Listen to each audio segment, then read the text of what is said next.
Dear listeners, welcome back to the second part of the online international workshop, Differential Equations and Interdisciplinary Investigations. I present to your attention Professor Alexander Garbany. He will continue a course of lecture, Data-Driven Artificial Intelligence Problems and Ideas. Professor Garbany, you're welcome. Okay, thank you a lot. Okay, my friends, nice to meet you again virtually. I'm virtually yours. So today, my topic of my lecture is geometry and topology of data spaces. In some sense, we should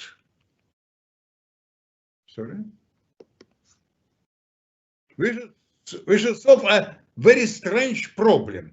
We have usually a finite data set in relatively high dimensional space, and we must restore geometry and topology. But which topological space we can expect? Discrete set, from the rigorous point of view, is just zero-dimensional, discrete set, nothing more. But we guess that behind this discrete set, there is a space. And our topic today is how to reveal this space, how to describe this space, how to open, how to find this space which is behind the discrete data set. Okay, the two basic paradigms of data analysis.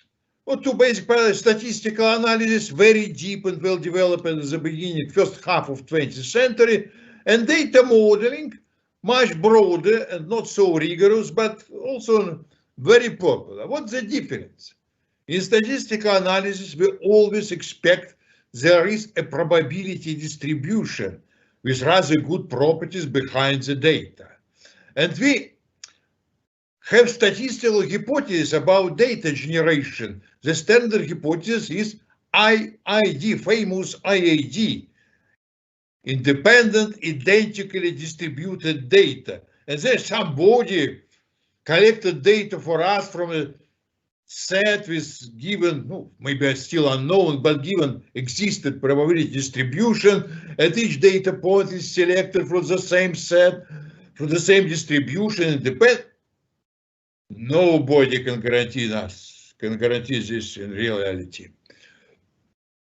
And then there's verification and falsification of hypotheses about hidden properties of data distribution.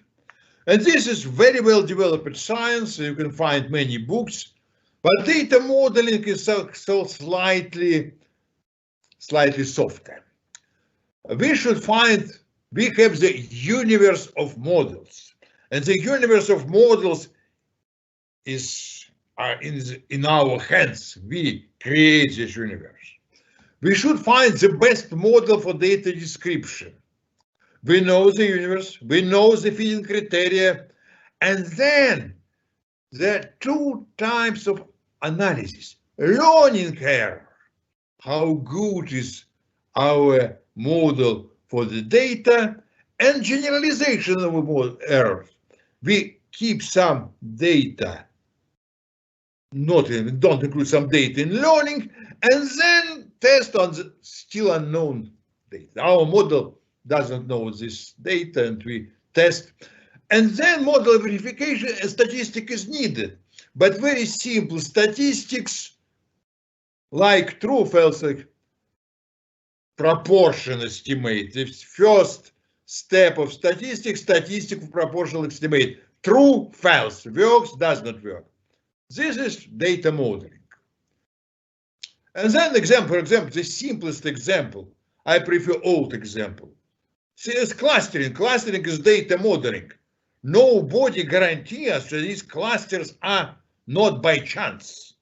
We just create clusters, it's hierarchical clusters, for example, as a model, and then verify, take new data, look, does this data point belong to the known cluster? So each data point create a new cluster and so on. And this is the simplest example of data modeling. Then there are, of course, you have heard many people speak about complexity. data complexity, struggle with complexity. There are two main approaches in our struggle with complexity. Originally, we have a very large data space with something interesting inside. We should reveal this interesting via model reduction, find a minimal space. This is one way. Another way, we should wait for data, more data, and expect that many data points will self-simplify the whole picture, or like statistical physics. In statistical physics, we have huge dimension, many particles, and altogether it's rather simple behavior, several macroscopic parameters. This self-simplification large dimension is great discovery of the end of 90s, beginning 20th century. Main persons have been Maxwell, Boltzmann, and Josiah Gibbs. So there are two ways. Now we will go the first way to minimal space with this interesting content. And the first attempt at this discovery was done by Carl Pearson. Somebody told me it may be Gauss, Carl Friedrich Gauss, long before Pearson did this, but in statistics, the first person was Carl Pearson. He published a paper on lines and planes of closest fit to systems of points in space, about best approximation lines, planes, three-dimensional planes, and so on in higher dimensional data space. And his first sentence, I so like this, I put it on a slide because it sounds absolutely modern in many physical, statistical, and biological, and blah, blah, blah. It's desirable to represent a data set in plane by best fitting straight line or plane. This is principal component analysis. Principal component analysis is the analysis of the best approximation of data by simple object. Pearson invented this. Well, this is what I should see. What this is, I recommend you classical book, text, something advanced textbook by Jarif, Principal Component Analysis. And how it works? It works very simple. We have data points. These green points are data. We find the best approximation line. Of course, we can notice that the best approximation line is also the line with maximal variance of projections.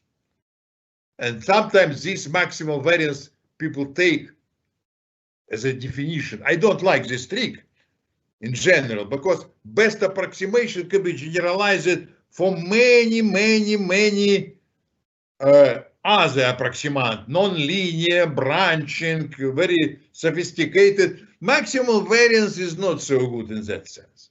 So then we find the best approximation line, the so-called first principal axis. At the same time, it minimizes if we take a spring from each data point to the line. This best fit line minimizes as the energy of these springs. Energetic metaphor is very important in our business today. Then the first principal axis. Then we subtract the projection and repeat. This iteration will give you principal components. Then we can generalize. Nobody tells us that the principal object should be a straight line. It could be just finite set. If you take a finite set, you'll find the famous k-means clustering. Here I took a Bismarck monument, just for fun. You can take anything. If you minimize the sum of square distances from the point to the object and fit the best position, we'll approximate data by their projections on the monument.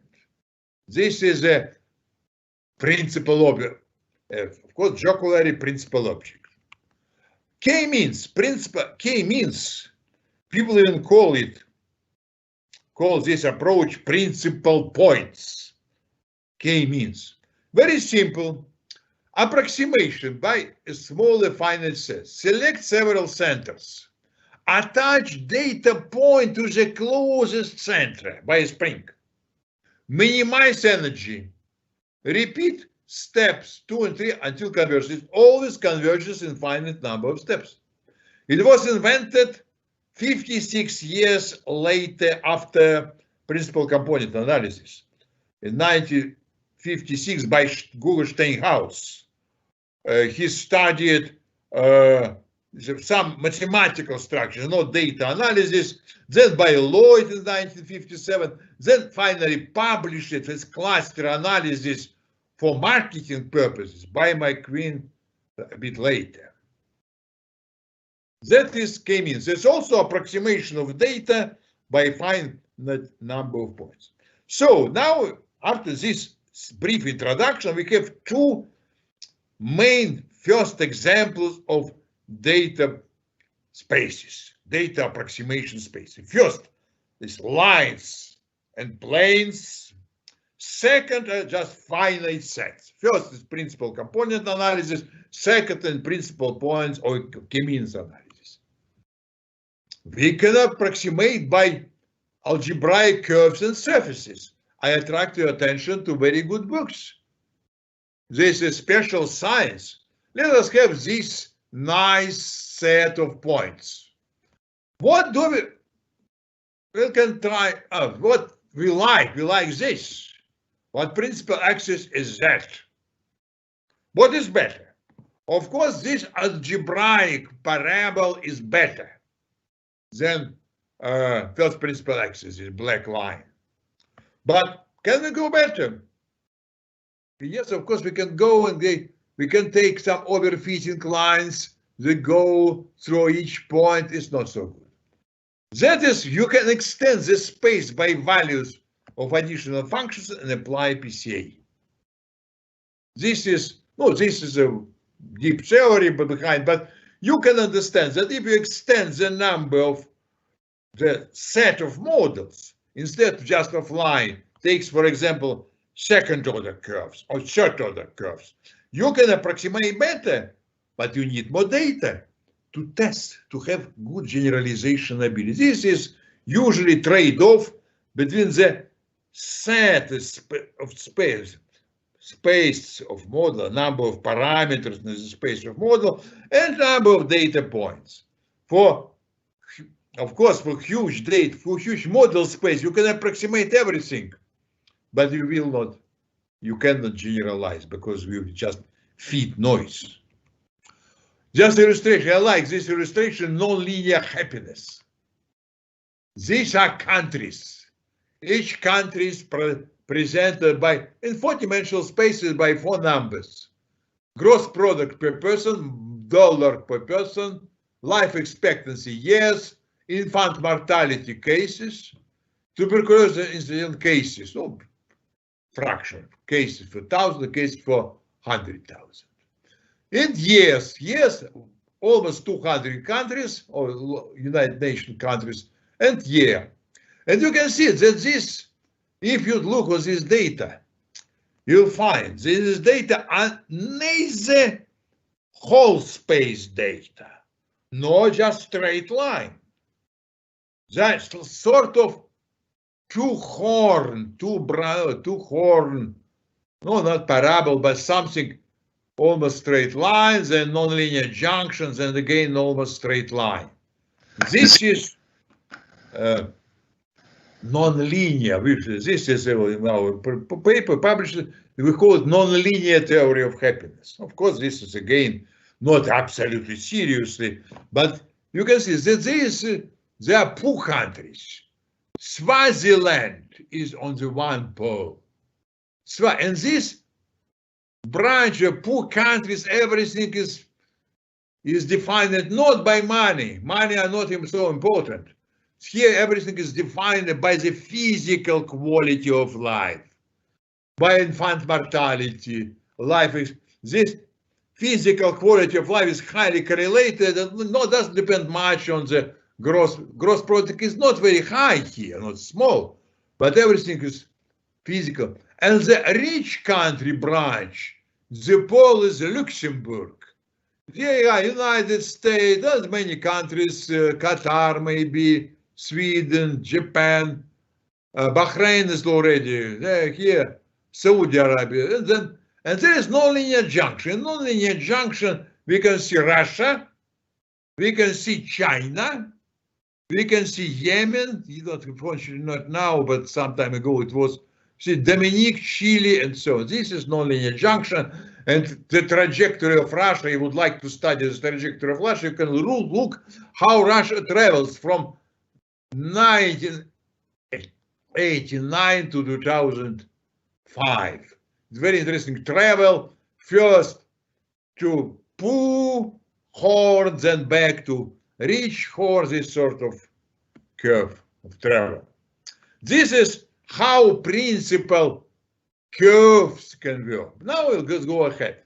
How to find these principal curves? I propose, and we propose, we are not the only people, to use the elastic energy. This elastic energy was borrowed from splines. Splines, not mathematical splines. Mathematical theory of splines just borrowed this idea from the mechanical idea of splines. When people use this special plates, metallic rulers, and then approximate curve lines by these metallic strips, metallic rulers. This is a beam. They have not only elastic, you have bending energy. Of course, there are some points.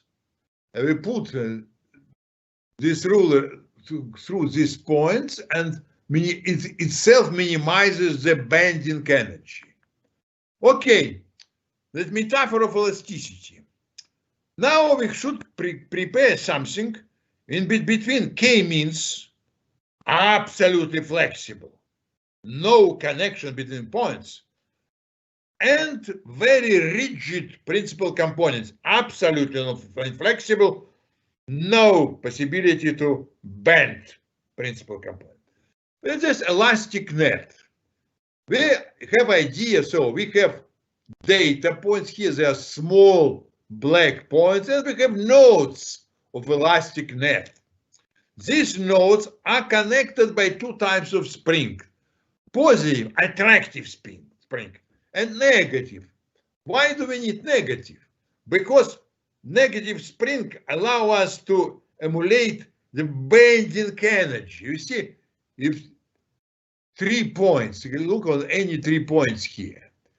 These points are connected. This point connected to this point by attractive, this by attraction, and the first and the third are connected by repulsive. And this allows us to keep these 3 points closer to a straight line, the bending energy. So there are elastic energy.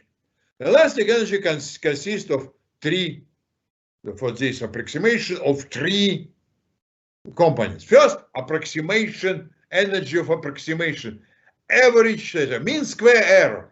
This is just mean square error. We have y, the node, and x, the data point, and the sum of squares of distance from the data point to the closest node is the energy of approximation. Then energy of stretching. 2 nodes where there exists a connection have some stretching energy. Distance is punished. And then the energy of bending. This is. And the approximation task is the minimization of sum of energy. When we minimize, we create the elastic net which approximates the data set. And this elastic net is a skeleton for the topology and geometry of data space. After that, we can take this elastic net, smooth somehow, and then work with these like geometric tools. The idea is we take the data set, we find the best approximation with minimization of this energy, and then we work with this approximation and analyze it as a data space. And this sum, usually lambda, usually stretching and bending moduli are some constant, but not compulsory. They can be variable. Assembling. We can assemble elastic net in many topological objects. For example, in a square. In a square, in a sphere. Oh, sorry, this is conflict of maybe torus and so on. This conflict of computers. Various manifold topologies. It can be this, can be that, can be various globe. For this globe is this is just to tell you, this is globe of date of American elections, and this is presidential elections, and this is a globe. This is a president partial party win and opposition party win are presented in the globe, and this data analysis. This gives you always gave prediction, made only one mistake in Bush-Gore competition. All other predictions were perfect. We can use this data surface as a geographic information system. We can take this data surface approximated by the elastic net and visualize any complex function, even, for example, a point density. Then we can, well, this is already the rather famous example of approximation of breast cancer. This is non-linear, this is elastic net. These points are cases of breast cancer, and this is just in internal coordinates below. In internal coordinates, we see that various types of cancer are clustered on this projection. Nearby, there is a principal component projection. It is not so, the clusters are not so well articulated. This nonlinear principal manifold, nonlinear elastic net is much better. This is another, this is bladder cancer, and again, we have nonlinear elastic map projection and the principal component. Again, you see clusters here and here is just improvement of principal component. And here is human tissues, the whole human here is. This is elastic map. We see different organs, different tissues, genome functioning different is well separated, and principal component not so well separated. Now to be a bit boring, we have to be a bit statistician. We should compare nonlinear approximation with linear.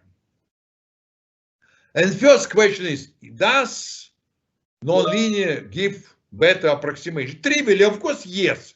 It is more flexible and the approximation is better. Here is, so two-dimensional map gives approximately as four-dimensional, five-dimensional principal components. Of course, this depends on a data set, because if data set is just point along a line, there will be no difference between linear and nonlinear. Nonlinear will be also along this line, and there will be no better. Everything will be on the first principal component. But this nonlinear says breast cancer, bladder cancer, and normal tissues from the previous slides, always 4 or 5 linear. So we have compared 4-dimensional instead of 2 is rather big difference, or it's 5-dimensional.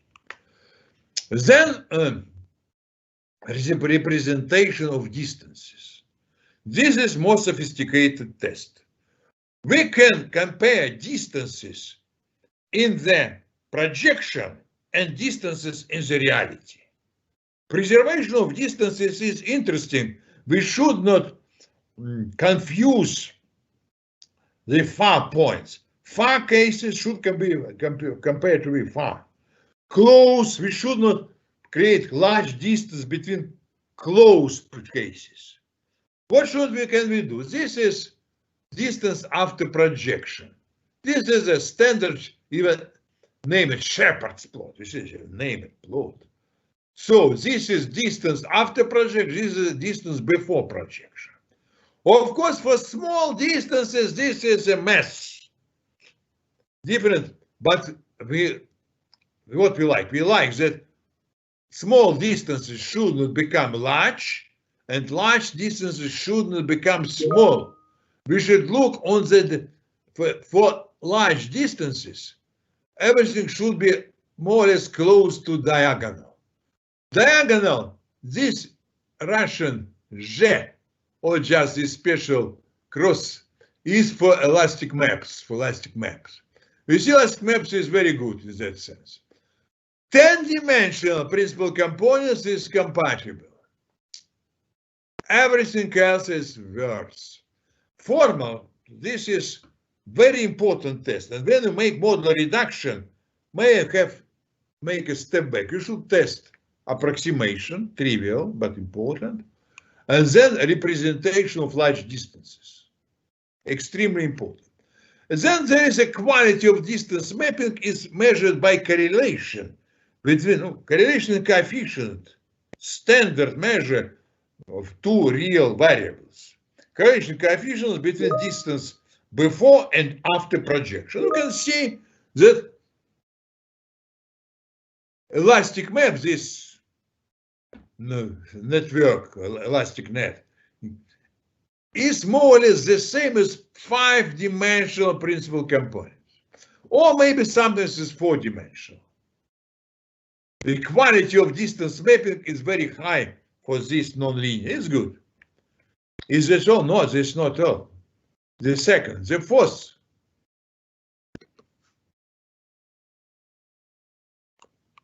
So, point entourage. The closest point should remain the closest point. So if the point in 10 dimensions, so it came in, K nearest point should remain more or less nearest. Maybe some of them will be not, but what is the percent of the nearest neighbors which remain nearest neighbors after model reduction? Crucial question. We should not, of course, we cannot guarantee that everything will be preserved, but this structure of the nearest neighbors should not be damaged too much. You see that the here nonlinear, two-dimensional nonlinear, is sometimes as 2-dimensional for bladder cancer, sometimes as the same as for breast cancer as 3-dimensional linear, sometimes for normal tissue is 4-dimensional, also better. And this is the formal definition. Just what is the percent of the K nearest neighbors which remain nearest neighbors after projection on the reduced model, on the space of data. Good space of data, good model reduction should be good in that sense. And that is rather non-trivial property. All previous properties are somehow not related, not to anything, to data sense, to data meaning. We just take the data set, project and compare. Now we know that our data set has some internal meanings. There are some classes. One type of, now for example here, this is normal tissue. There is a brain and there is liver, there is a heart and the muscles, and there is maybe whatever it is. There are meanings, and these compact classes, which are compact in the original space, should remain compact after projection. It's a non-trivial, and I recommend you to read the next slide specialist definition. That for each label, we can calculate the average number of points with the same label in the k nearest neighbors before and after. For example, we have from here we have tissues, we have brain. In brain we have these points. Of course, sometimes we find that there are several liver points. Some cells from liver close to brain, maybe just this with noises. The proportion in k nearest neighbors, k 10 nearest neighbors for brain are small. Then we project, the proportion is changed. So now we go to the maybe the most non-trivial part of my lecture. The previous part was principal components, you should know, classical statistics. K-means, you should know, two types of principal object. Then something intermediate, elastic nets for approximation of data that should be between K-means, which take into account only the approximation energy. When data point spring is connected by spring to the nearest neighbor, nearest node. And some sort of elasticity and bending energy that makes this elastic net not very large, elasticity, stretching, and close, not very far from a plane. The bending and stretching energy. And with this metaphor of mechanical metaphor, we create very good approximation space. The software is free for, I will give you the link. Now we should mention that the question is why we take only this sort of manifolds, this local structure, local Euclidean structure. Why? Because nobody tells us that data should be situated along a smooth object. Maybe there could be some branching points. And then the question about principal graphs. The principal graph is a graph that approximates data. What should be? Of course, there should be approximation energy. Yeah, we guessed. Then we'll look on the slide. Then should be the bending energy, and then should be stretching, of course, and then should be branching energy. Because this branching will also be penalized. That we should take not so many branching, not so curve, not so much stretching, but with good approximation property. We introduce the notion of stars. Star is two stars, the two neighbors, three star has three neighbors, and so on. Then we say that what is the perfect branching? The perfect branching is the harmonic branching, when the central node is the average of the nearest, of the star. And this is energy of a node, branching energy. And of course, when branching energy is zero, this means that it's Laplace, a harmonic graph. And of course, this can be modeled by repulsing strings. Fine, we return. Then we create a primitive elastic graph. Each non-terminal nodes are elastic star. As the graph energy is this number of edges and the sum of energy of edges, sum of energy of stars. And then pluriharmonic is a more complex that we can select stars, not all stars, we can take selected stars.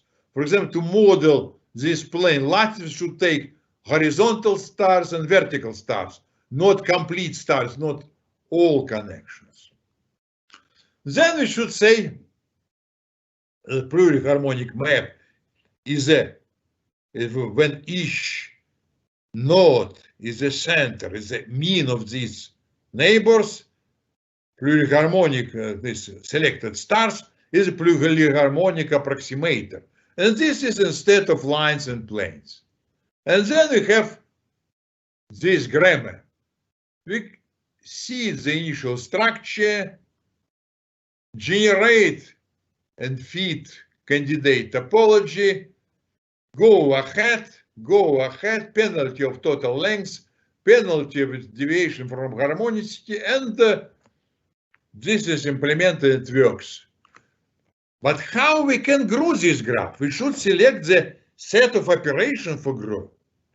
This is to grammar, the idea, new idea. Before we had the same ideas from manifolds, then for manifolds. Bending, stretching, now a new idea, complexity. Graph grows from the seed by a grammar. The simplest grammar is this, with only one.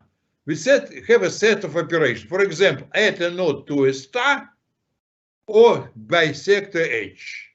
Add a node to a star. This is operation. This is. We can add a node to a star. We can bisect to edge. And for each graph, we have several continuations. This graph can be continued to this, added a node to this, and to that. This graph can be continued to this, that, and that.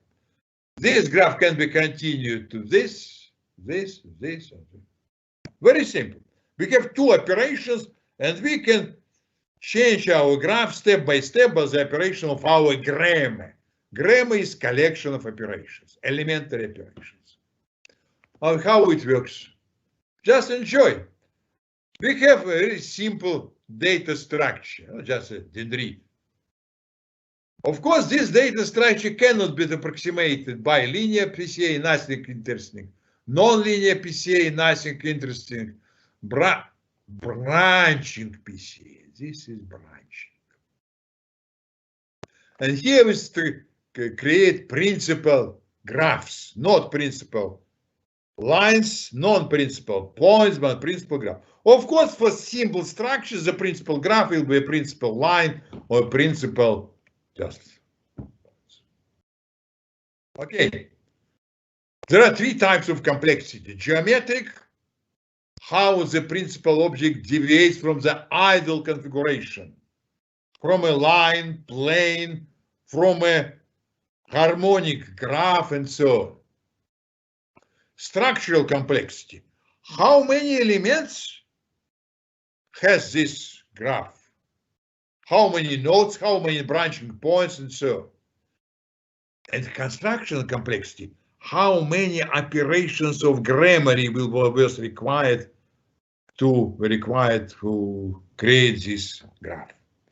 And the question is when to stop. We should stop when the overall complexity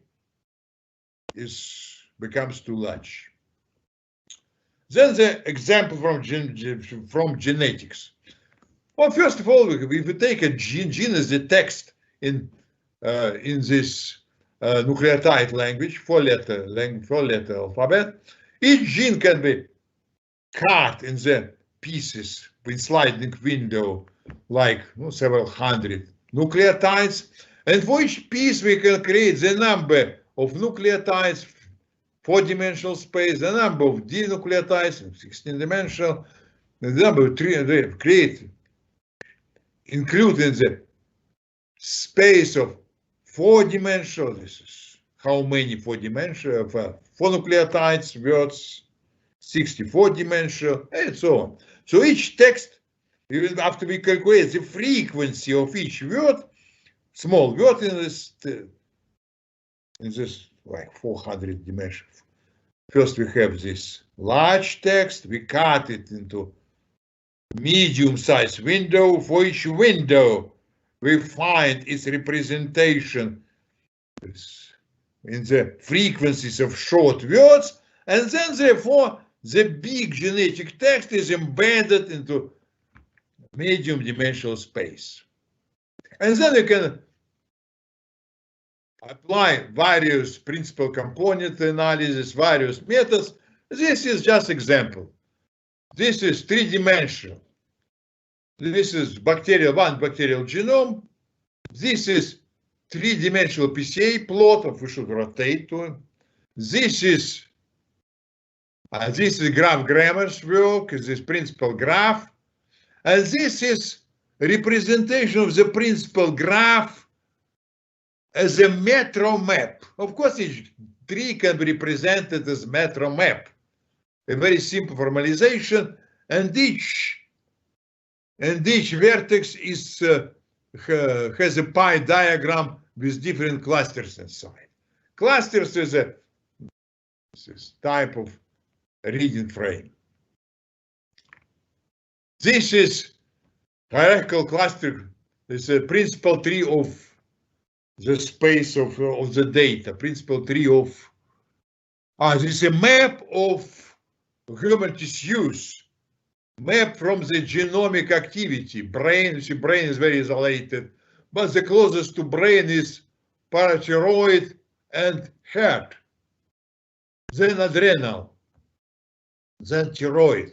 And this is prostate, seminal, thyroid, esophagus. This is the map. And when you look at this map, you can understand how expression of genes is where it's close, where it's distant, and so on. Gene expression, map of gene expression in different organs. We can study this as a map.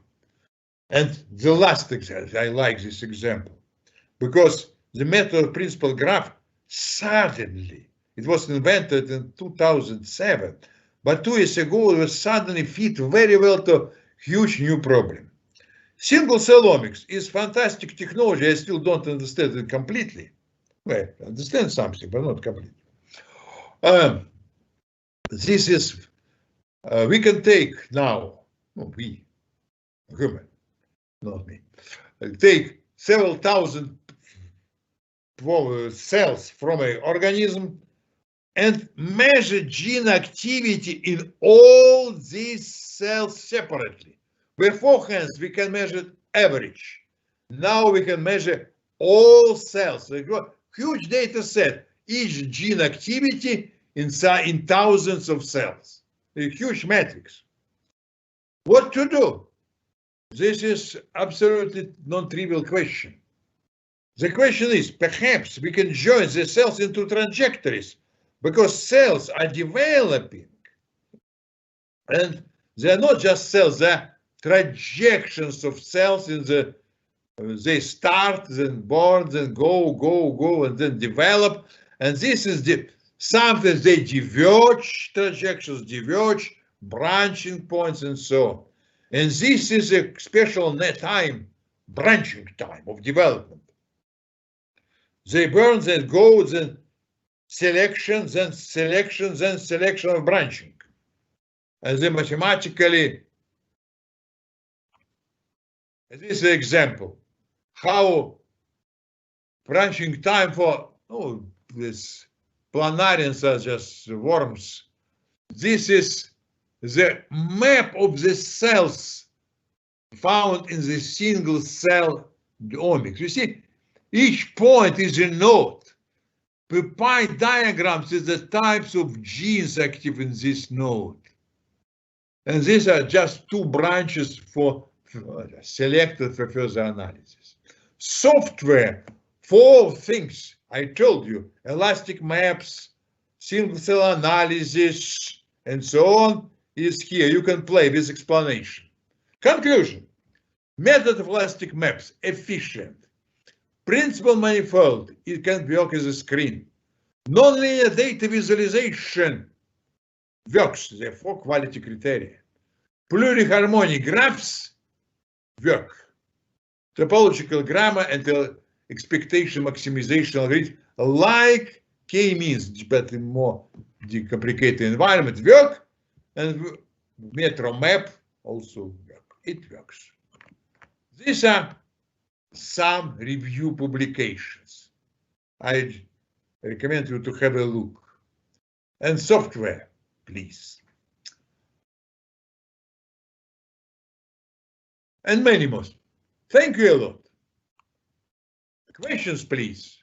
Thank you very much for your very interesting lecture. And of course, we have some questions for you. The first question is, can you explain again what do the E, I, and R mean in the elastic net? What mean? Sorry?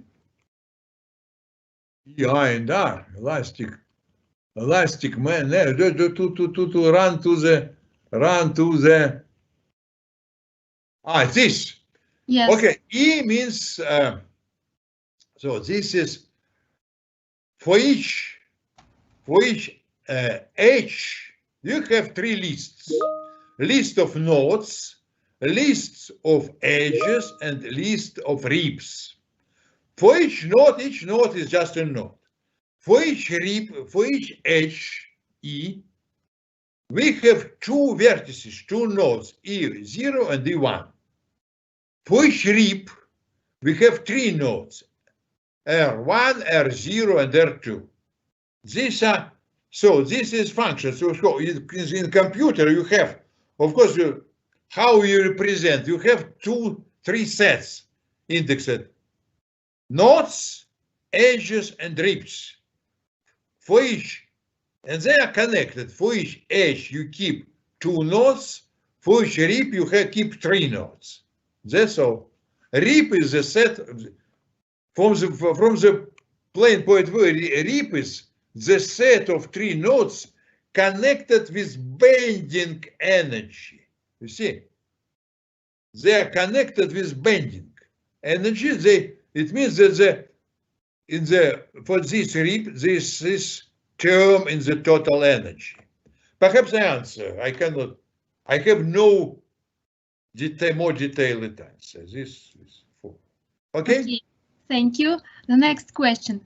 Suppose the given data is inside some compact set, and suppose one need to make extrapolation outside this set. What is the best way to do this from your point of view? Wow, very good and very complicated question.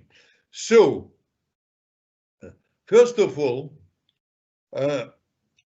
of course, we should test value for this data set. Let us somehow take this, because we can look on the extension. We take some central part and test various models. There should be a sort of analysis, a sort of analytical property. The simplest is linear. You just take PCA and then extrapolate like principal component. Is it correct? No, it is not correct. It's never correct. Nothing is absolutely correct.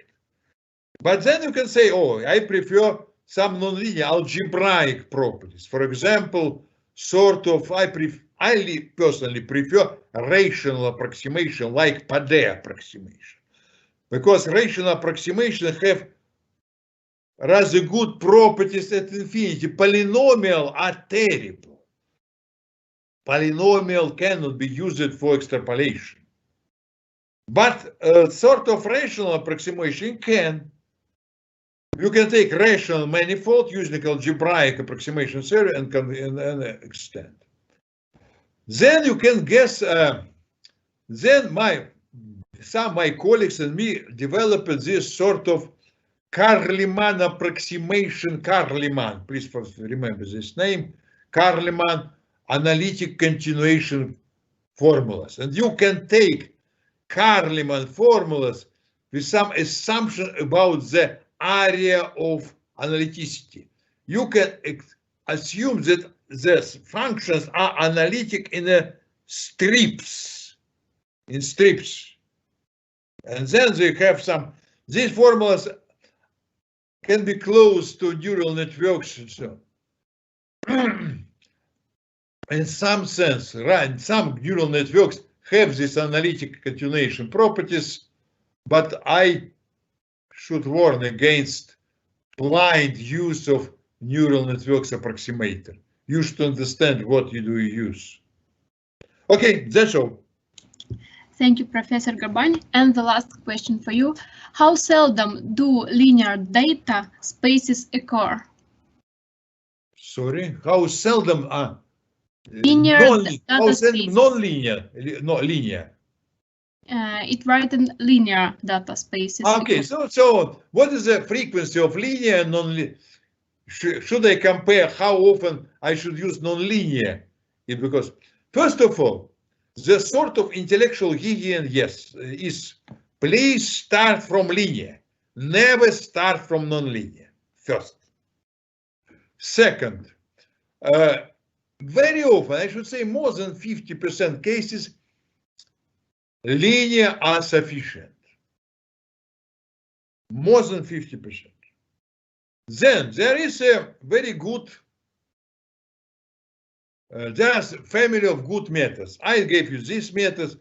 I did not touch, I should tell you. There's one very popular method, autoencoders, neural autoencoders. This also creates a sort of principal manifold, but this is, we can discuss it separately. I cannot discuss everything in one lecture, but I should notice it. So, and more than 50% are linear. Like 30% are nonlinear. Just from my experience, of course, this experience, this is not scientific law. Okay? Thank you, Professor Gaban. Again, thank you for your interesting lecture and for your answers. We are looking forward to your next lecture tomorrow. And now, dear listeners, we have a rest until 4 p.m. Moscow time. Okay. Thank you very much for your attention, and thank you very much for very nice managing this lecture. Thank you.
On, and then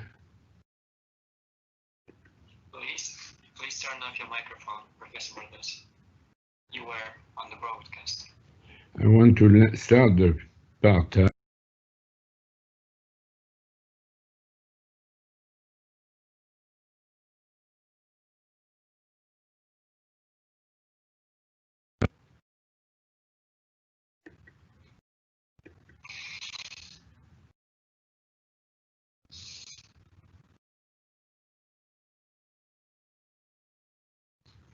Professor Bardos, can you hear me? Yeah.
On.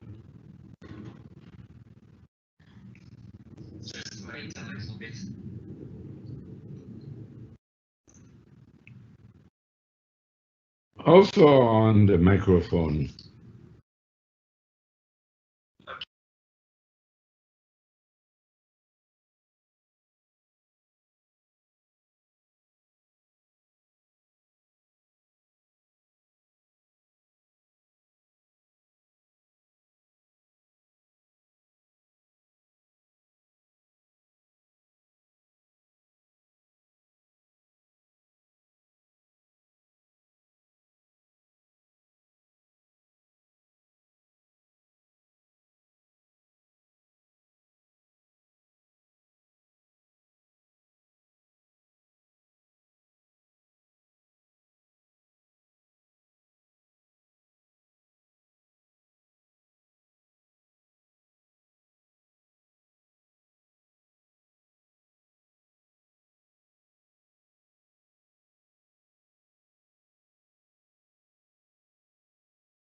Barbados from Paris Liberal University. This is the 10th lecture in the series.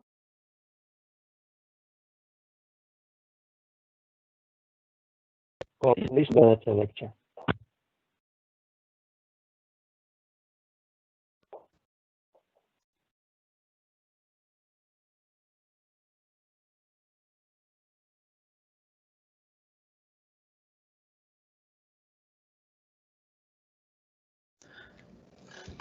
Dear Professor Bardos, please switch on your microphone.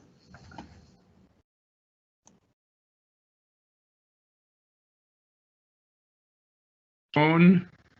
That's it. Okay, it's okay. Can you change your presentation in full screen mode? I can change it in full screen now. Okay.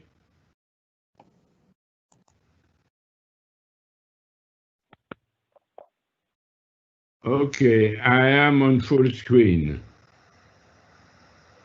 Yes, it's okay. It's okay. You can start your lecture.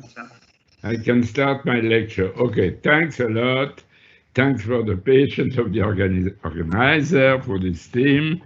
Once again, very happy to be part of this web seminar. And I start my second talk, which is also on the Vlasov equation. Now, the first talk was derived to the following fact: try to connect a system of n classical or quantum particle with, let's say, one particle, means one going to n particle to a one non-linear, which was the Hartree equation, or when it's classical particle, go from n particle to one, which was the Vlasov. I insisted, and maybe you kept in mind, on the fact that on this horizontal arrow in my diagram, there was no loss of reversibility. There was no question of entropy. And that's probably one of the good reasons why the problem, even if it's elaborate, is not so difficult. Now, if you do that and you want to describe some macroscopic phenomena, you will turn out to be in the real life, and in the real life, phenomena are not reversible. When you break a cup or glass, you cannot reconstruct it from scratch. So, let's say, and this will be the subject of my talk. I try to contribute to this field in collaboration with a guy from Nice, whose name is Nicolas Bess. Now, what is the quasi-linear approximation? The quasi-linear approximation It's considered a situation where the density of the electron, for instance, is in a box. Typical box would be a tokamak, for instance, like ITER, and then you are interested in the average intensity of the phenomena, and then that means the average over all the box. And of course, to make it more simpler for mathematicians, you replace your favorite tokamak by a periodic box, that the T at the power D in this formula, and you take the average in space.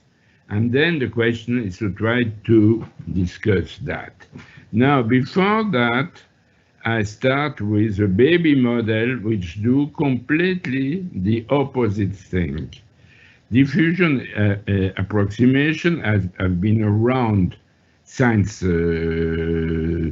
Einstein and the Brownian motion, but it was systematically precise at the level of mathematics by Larsen and Keller around 1970. And the idea of Larsen and Keller was to put epsilon at the right place to get what you want. So, and also there is a very, now to understand that there's a very easy example is when you have d over dt, you have 1 over epsilon below the drift term, and you put a 1 over epsilon square below the relaxation term. To make it in the family of the Vlasov equation, I suggest to take as a relaxation term a Laplacian in V with a weight. And your favorite weight will be the Maxwellian, because to make the thing simple, it's 1 over omega, the gradient of V of omega of F. This is an example that I think is due to Landau himself, and that you can derive as an approximation of the Boltzmann equation if you think that electrons will have just, when they collide, would just have an effect at the level of the tangential collision. And also that the thing that have been worked a lot by Sasha Bobilev. Okay, now if you go back to the mathematics with this equation, first thing, it's a first order equation, and they're just derivatives, that's maximum principle, so it's a density, the solution will be a density, which will be positive bounded from above, and if you multiply by omega and integrate, you get to the balance between the energy and the dissipation of energy, which is very, very nice. Now, if you do that, you see that the gradient of F epsilon omega will go to 0. That's very easy, because I forgot the 1 over epsilon square, which will be here, 1 over epsilon square, and that forces this quantity to go to 0. When you have done that, if you integrate once with respect to V, since there is a gradient on V, this quantity disappears. The one there was a 1 over epsilon square, and you end up with the second equation, where you see that F epsilon, due to the first one here, will go to the density, which will be independent of the velocity over omega, omega being your favorite Maxwellian, or minus 1 over the Maxwellian, because there is a plus term. So that means that this V F epsilon will go to 0, but then epsilon will also go to 0. So you have the limit of two quantities that go to 0. This has to be resolved. And in some sense, this is the gradient of the integral of this quantity. It's exactly what in physics you call a Fick law. Now you observe that in science you can move 1 over epsilon on the top. You will see that these two quantities, at least in the sense of distribution, they go to 0. The difference between the drift term and the advection and the damping term. So this difference going to 0, you use this equation to try to compute the limit. To do that, you try to find a function c such that if you take the scalar product with L epsilon, that will be a mathcal here also, then you will get the gradient of V of omega grad V, which will give V over omega. And that will tell you that the limit of V f epsilon can be exactly the gradient with respect to x of V rho over omega. Plot that in, and this way you got rid of the 1 over epsilon here, put that in the equation, and you get exactly the Laplacian. So that's a very simple model which works. And it works because you have this relaxation of energy, because this operator in some sense is like a Laplacian, it's coercive. Now it's a very classical example. You can have a lot of modulation of this example where you replace the omega of V by something that do not increase so fast for V going to infinity, because that's nice to have it here, V over modulo, that make this quantity in L2, for instance, and that make this quantity bounded. And it has been studied a lot recently, because if it's not so good, doesn't go so fast to infinity, it leads to some fractional diffusion. Well, this is a simple slide. It is the warm-up. Now I want to tell you that for the Vlasov, it does not work in general. That will be the next slide I want to deal with. Okay. So for do that, I will put some hypotheses on the Liouville equation, and I will go back to the scale, to the consequence, the scaling and the consequence of the Fick law.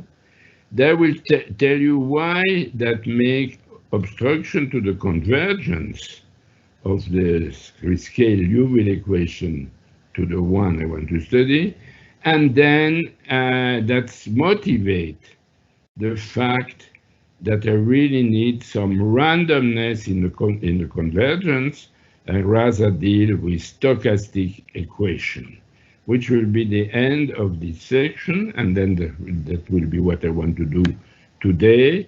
And tomorrow I will attack the same problem with a different point of view, which is looking at completely deterministic phenomena, but for short time, and then leave you out of future generation the task of making the connection between the 2 points of view. Okay, so far so good. So, going in the detail, I will use the fact that the advection is in front of the advection term, there was a 1 over epsilon square. So the particle move like f of t, x minus t over epsilon square v. That would happen if there would be no electric field. There will be, if there is no electric field, what's happened? And I have to consider this quantity x minus t over epsilon square v modulo 2 pi, because I did that in a periodic box. I think a lot of things that I consider here could be moved to a bounded domain if you have a pure reflection of the particle on the boundary, and if you have some hypothesis on the ergodicity of the free flow with this thing. Okay, so since these functions are bounded, at least there is a notion of weak, they are bounded, they are positive, so you have a notion of weak convergence, let's say in the weak dual of this space, which is written here, so you can look at what will be a closure, a limit of a family of solution of this equation when epsilon goes to 0. Okay, now the second thing is that I will deal with the Liouville equation. Yesterday I also wrote several forms of the Liouville equation, and but it will be natural, keeping in mind the Vlasov, to assume that the vector field, they are potential, they are the gradient of things. Okay, in this present talk, I will take the initial data given independent of epsilon, and since it's really not the object today, I will assume that it is smooth. When it's smooth, that's the Vlasov equation, but itself has been studied a lot with smooth initial data. It's known that in all dimensions up to 3, not so 4, no more 2 up to dimension 4, but up to 3 it's smooth. But the smoothness is not uniform. It may increase with the time, and since I rescale the equation, the estimates are not uniform. What is a natural estimate is that if you take the sup of the electric field for the Vlasov equation, take its first derivative in L infinity, and take the second derivative also in L infinity, but with a factor epsilon to compensate, one can assume for Vlasov that it is less than a constant, which depends just on the time or interval where you consider the problem. And that's what routine. Okay, so that more or less for the Liouville, I will assume the same type of hypothesis.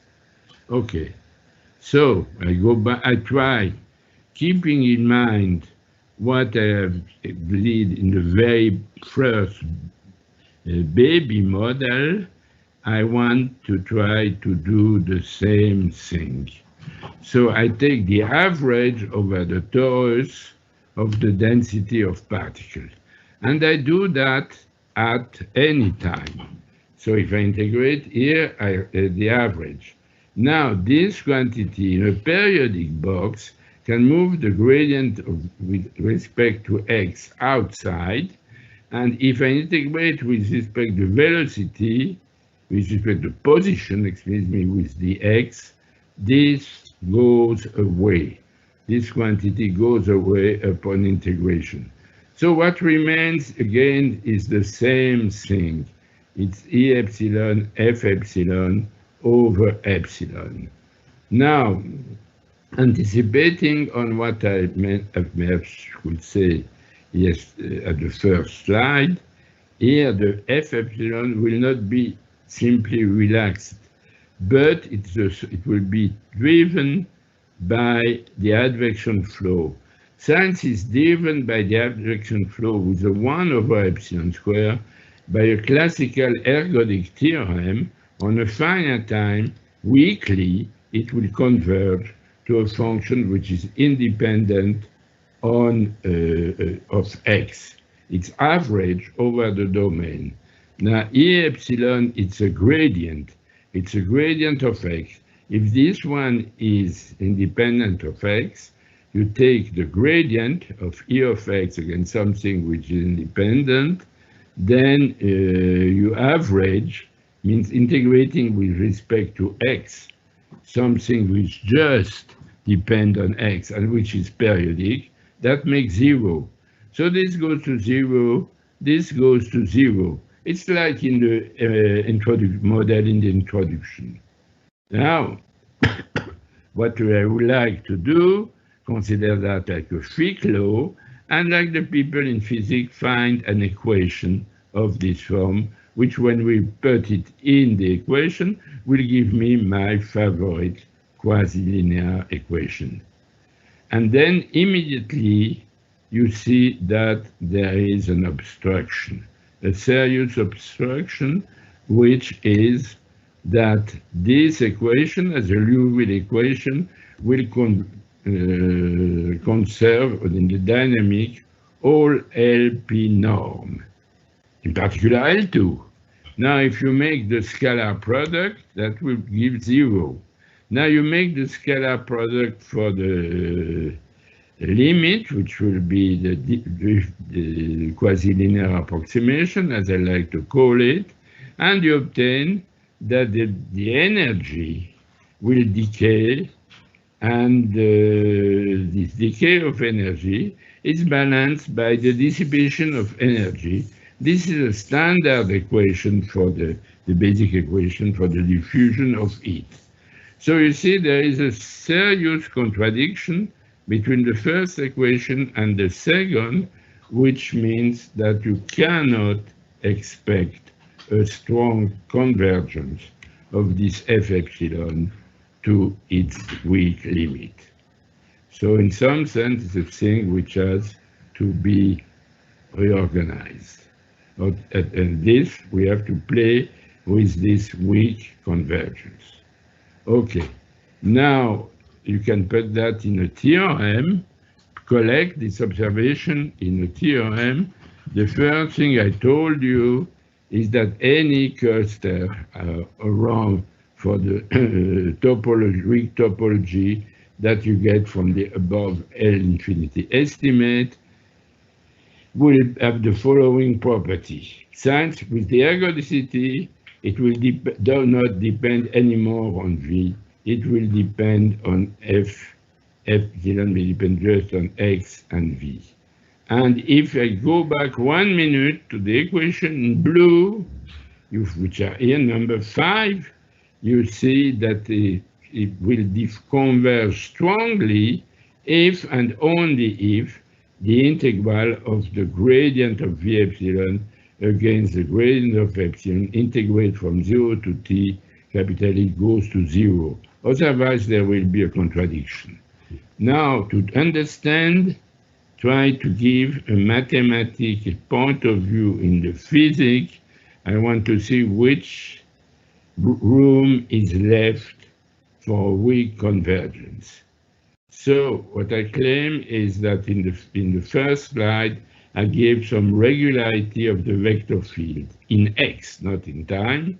So I write the point 3, which try to explain that just the only thing that may prevent the obstruction to convergence is that this field, the weakest thing is that the derivative with respect to time of F epsilon is bounded in any very, very weak space with some, and that epsilon dt of F epsilon goes to 0.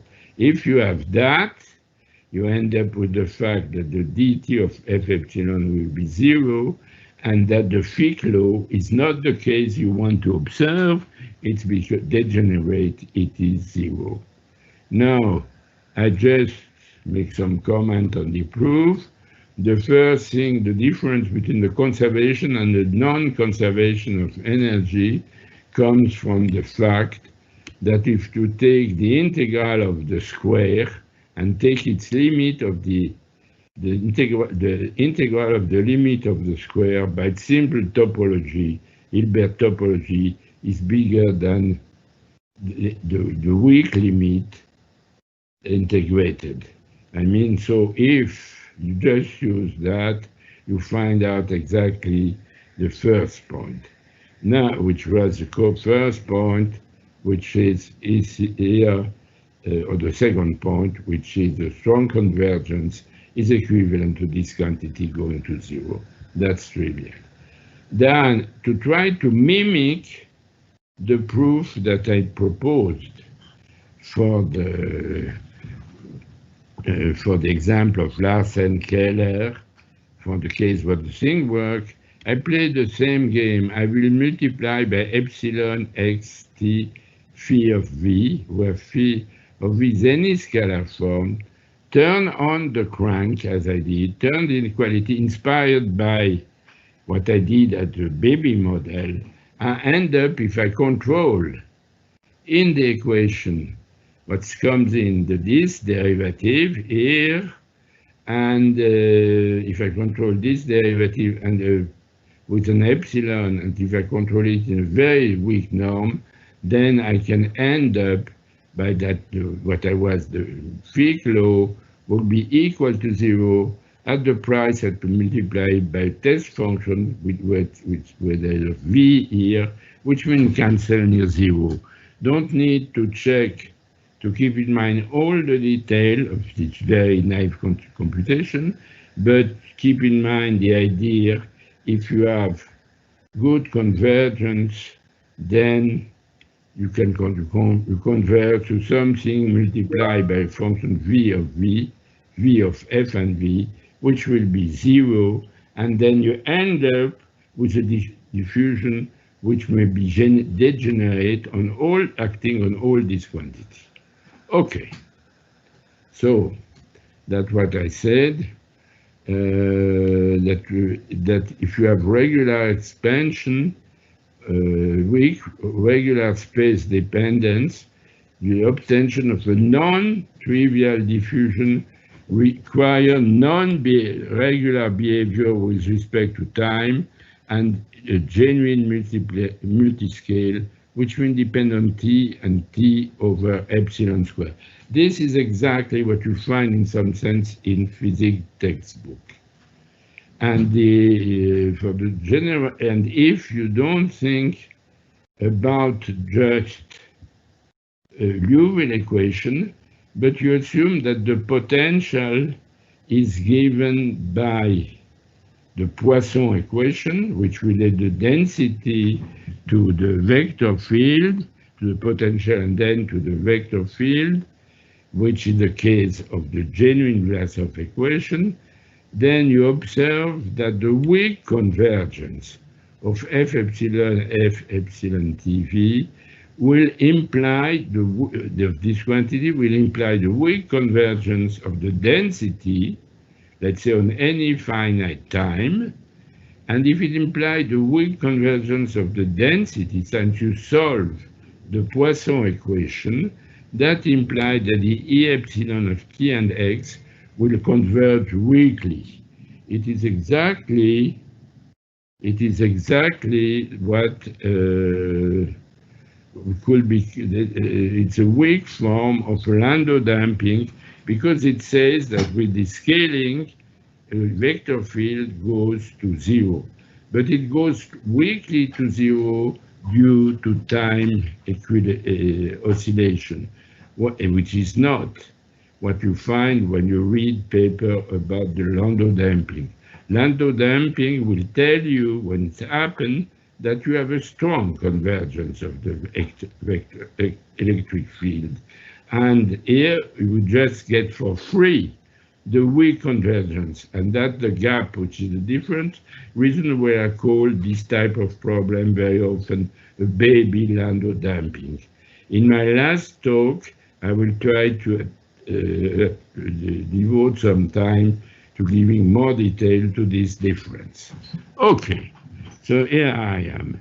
Now, just comment about the history, which is on this slide. I insist a lot on the fact that it's only in this setting that you will have a good equation if you have weak convergence. Doing mathematics on this type of problem has been done in a related problem. People have used the Duhamel formula, and the proof, in particular, you find it by Boltzmann, Lanford, Erdős, and Yao, which I mentioned yesterday. What is interesting is all these people, they used the Duhamel formula to generate something which is exactly a BBGKY hierarchy. So they need for the thing up to have it convergence of all terms of the BBGKY hierarchy. Now, yesterday, I talked a lot about the BBGKY hierarchy, but at the end of the day, I told you that if for the second marginal, which appears in the first term of the BBGKY hierarchy, you have a density F2 or ρ2, which is a product of two density, then you just have, it's equivalent to have the equation with the Hartree equation or the Hartree-Fock, and you have proven the convergence. What is striking is what you find in a Caesar paper of Poupeau and Vasseur in the French school, or Loper Vasseur in 204, and even later on, at the level of stochasticity, they do keep exactly the same root. Namely, they show that if in this hierarchy you just have a factorization of the second, at the level of the second term of the Duhamel, then you get the convergence in the sense of probability or expectation. You cannot have strong convergence to get to the your favorite or the one you want, drift diffusion equation. Okay, so that's what I want to tell you. I try to convince you that to get for an equation from something which is reversible, you need some tool like randomness or average. And I told you that you would just need to look at that at the second term of the Duhamel formula. So next, go down to there. So here's the Duhamel formula. You can write the formula, use the fact that if for the advection term, the operator epsilon 1 over epsilon square v nabla x, this is the generator of a group, and it's completely explicit. So you write it on the left-hand side of the equation and put on the right-hand side the E, the term E of sigma grad F of sigma. It will be exactly like it will be a linear differential equation. And then this term I will ignore in the rest of my talk, because if it is smooth, if I use the ergodicity of the torus, this goes to 0. If F0 is smooth, there's some very nice mixing property that will make it go to 0 faster. So I will ignore the first term. I end up and try to get a Fick law from this second.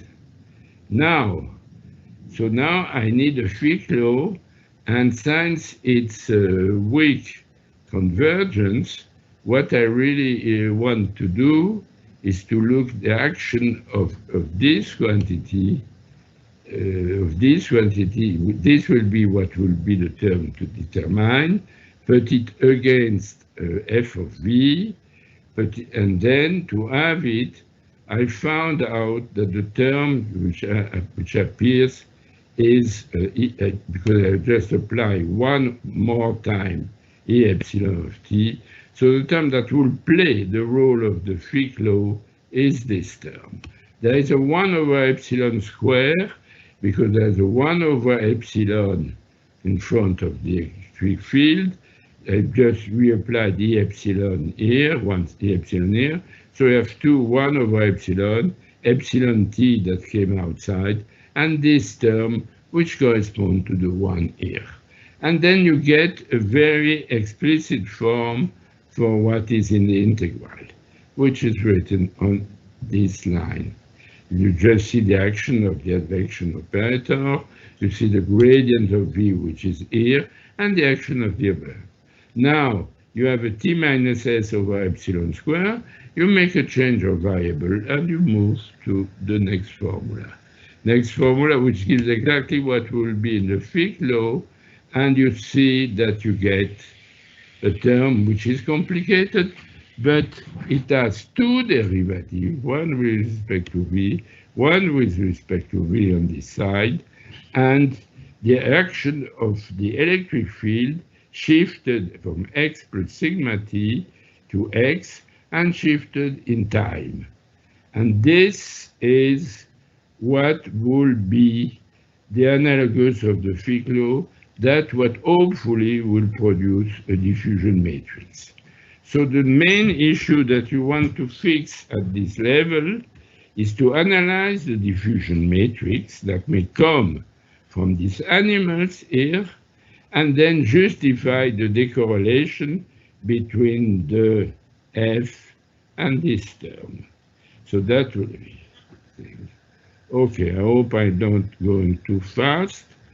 And since I know that the thing oscillates in time, I told you at the beginning that they oscillate in time, I will start to make an explicit computation, assuming that the E epsilon, it has a time of correlation which is like 1 over epsilon at the power beta. Now I compute it, when I put a k, I compute its Fourier coefficient. I compute this Fourier coefficient by integrating over the torus. Then it's called Ek. Since it's called A epsilon of T and K. Since it is the gradient of a potential, it's an IK. And I assume that this guy is an amplitude, F epsilon of T and K, which oscillated at a frequency 1 over epsilon. And with this hypothesis, which I assume, I put that in the formula for what would be the diffusion. Let's do that. And I end up with a term which is slightly complicated, but it is completely explicit with this hypothesis. And it's a sinus k minus a epsilon of 2 minus beta omega of k over epsilon square and kv 2 minus beta over epsilon square. That is a quantity which will give you more or less what is the right scaling for the diffusion, what are the difficulties. So if I want, the first thing I can do is to analyze this quantity in the sense of distribution. So if I analyze it, the same thing which was here, with a d epsilon of v, it reappears here against the gradient of v, I make the computation, and what happened, the phi k square appear outside. This is just because it's quadratic. And if I let this quantity go to 0, I will say that if phi k is less than 2, this will go to the integration against an hyperplane, which will be degenerate. And if it is equal to 2, it will go to the hyperplane moved by omega k over k. So you see, it's an integration on a thing which is of measure pk. So against smooth function, this will be equal to 0. This will be almost equal to 0. So that's the remark. And this computation is valid. It's easy to do. It's just a limit in the sense of distribution of the kernel, oscillating kernel, sinus S over epsilon, 1 over S, which is missing here, and that if beta is too big, all that will go to 0. That's just an example to let you feel what's happened when you oscillate more or not so, too much or too less. So I move for the rest of my talk to think where I will feel the oscillation. Feeling the oscillation, I will assume that the potential, the gradient of phi, is a random variable, why not? And as a random variable is defined on a probability space, that means that the expectation of f is the integration of f omega against the probability.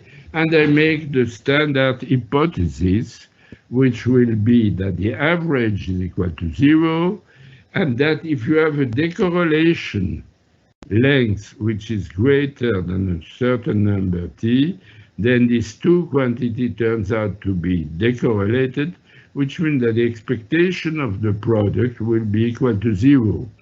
And if t minus s is less than epsilon square, then I use the fact that it is random, but is described modulo function of t minus s over epsilon square, but there is a small function here, by a function which depends just on the distance.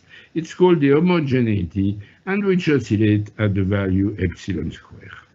If I do that, I just immediately found that it's interesting to compute the Fourier transform of the A, and since it was a quantity which is essentially positive, there's a theorem of Bochner which says that the Fourier transform will be non-negative. The Fourier transform will also be symmetric, and that will appear in the diffusion. With that, I can move to the next step.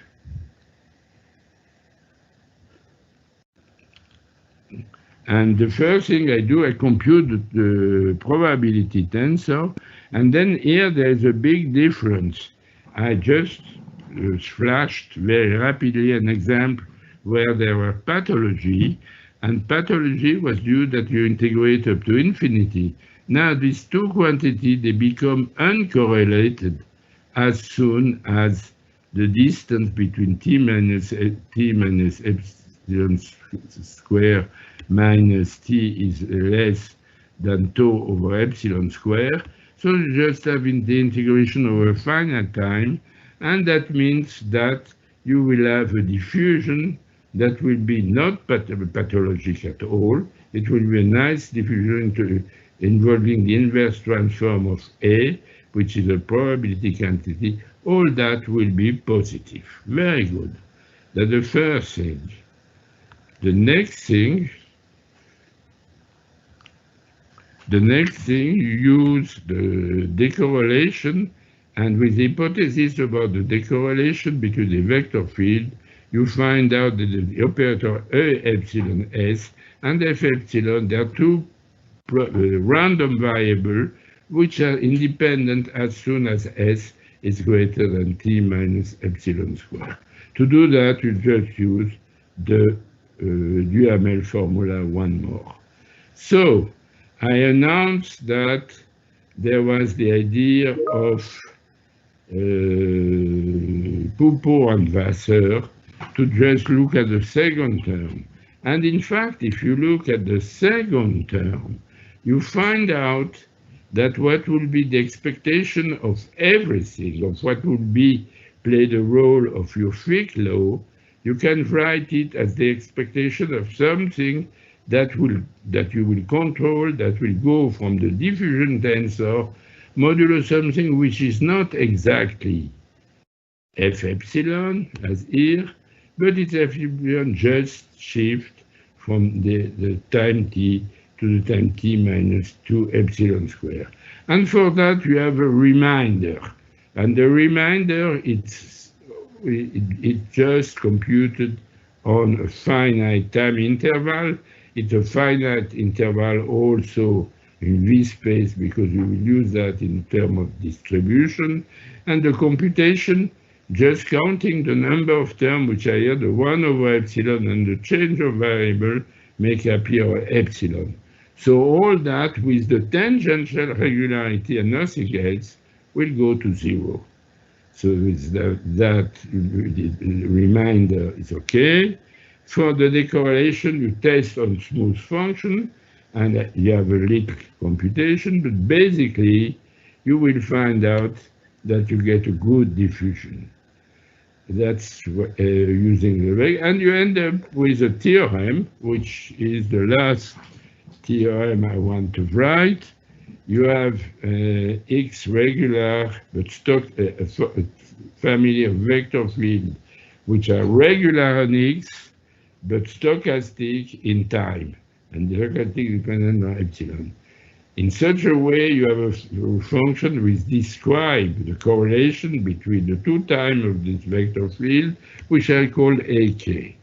Then its Fourier transform is non-negative. You have a nice diffusion equation, not with delta everywhere, which is symmetric, non-negative, and the expectation of all the F epsilon, since it is the expectation of the solution of the Liouville equation, will converge to a diffusion equation, which will be a diffusion on the set of V space with initial data, which was the average with respect to X. So here you have proven in some sense that in this configuration, with the presence of randomness in the electric field, you have a necessary and sufficient condition, in some sense, at the level of physics to prove the validity of a quasi-linear approximation. I just add a comment to link with the problem that I did talk about yesterday. I start with the idea I go from particle to kinetic equation. I just did that yesterday. Today I tried to go from kinetic equation to macroscopic equation.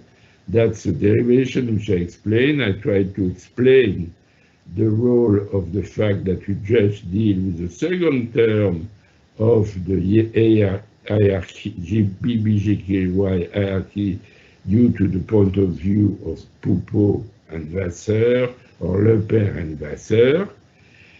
Then it's also interesting to say that in the beginning of the century, there was some idea, beginning of the previous century, excuse me, there was some attempt to derive exactly the diffusion equation, the heat equation, directly from particle motion without using a kinetic in between.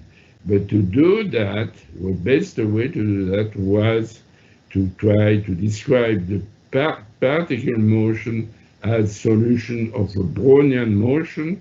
You have a potential which would be phi or phi, which would be classical, and you have some random white noise behind that.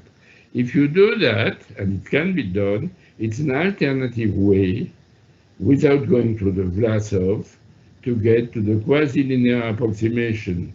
And it was known in the physics literature, and I'd say there's quite a big literature in plasma physics. I just quote one paper where people compare what they do coming from the Vlasov equation to the wave diffusion, what they could do coming from the particle motion with a white noise to the wave diffusion, and they found a nice relation between the two quantities which describe the randomness either at the level of the kinetic equation, as I was in my talk, or at the level of the random noise from the beginning. Okay, my time is gone. Thank you for your patience. And we have some questions for you. First question, how principle for ours? Sorry? Yeah, maybe I can see the participant in the question now, okay? So the first question is, how principle for ours to assume that initial function independent on epsilon, page 5? Okay, it's not at all essential. You can relax the hypothesis on the initial data.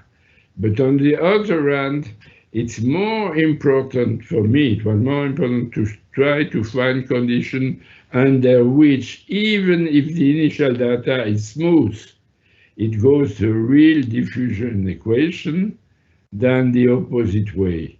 And this doesn't appear. The point is that the singularity of the bad behavior, we'll say, of the initial data is not present in the proof here, because what is important is the decorrelation between the electric field and the solution at the time t. At this point, due to this property, this lemma of Vasseur and Poupeau, this only what's happened when in a small time between t and t minus epsilon squared tau, which is important. And in the effect at the beginning of the Duhamel formula, the action of the free group on F epsilon disappear also. So a message from that is rather to enforce, to insist on the oscillation of the potential or the vector field with respect to the time, which is the degree of oscillation in time. And one more question for you. In what sense is the integral in form? Say it again, in one sense.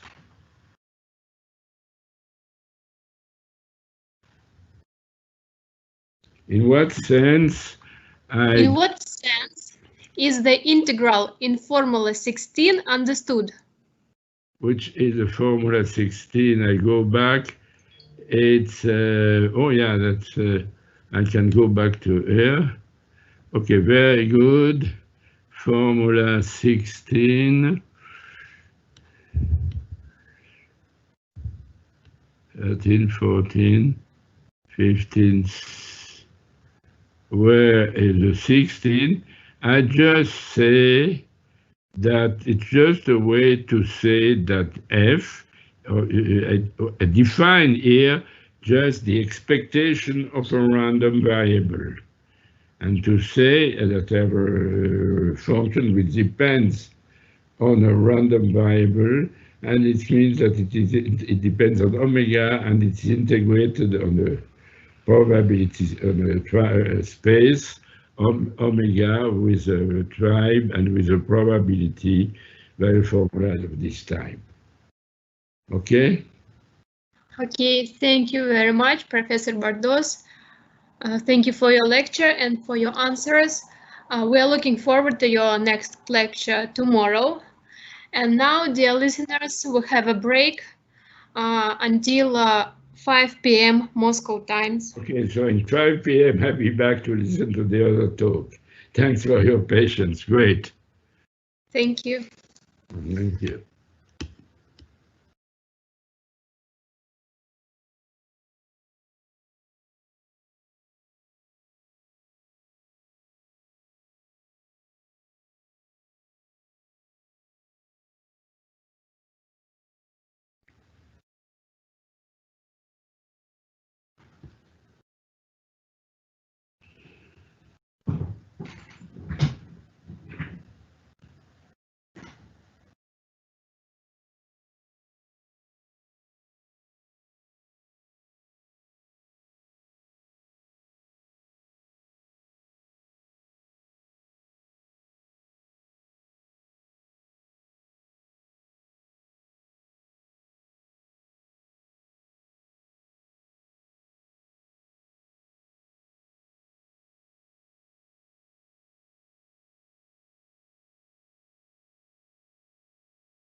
Okay.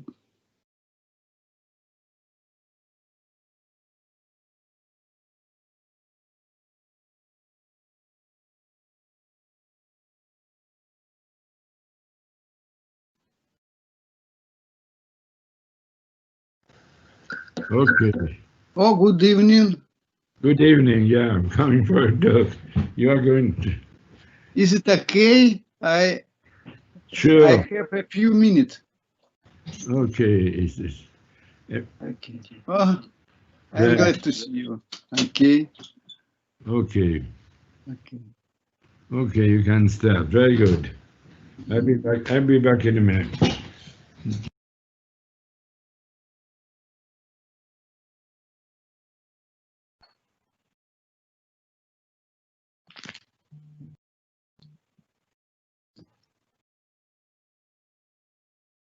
Hello.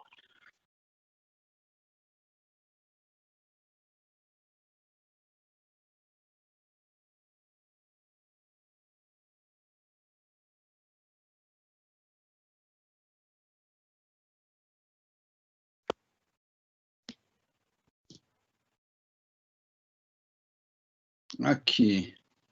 So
is it possible to start? Yes, dear listeners, the next speaker is Professor Vyacheslav Grinis Okay. from National Thank Research you. University, and he will, with his second lecture on the interrelation of regular and chaotic dynamics with topology of an ambient manifold. Professor Okay. Grinis? Thank you. Thank you. Okay. So it's today I am glad to start next lecture, second lecture. Yes. Can you please turn on your presentation? Okay. You see my presentation? Do you see? Not yet. Not yet. Okay. Not yet.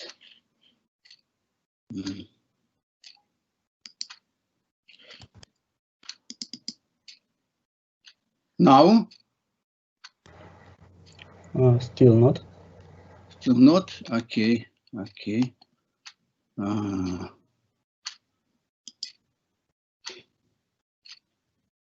I try to delete okay.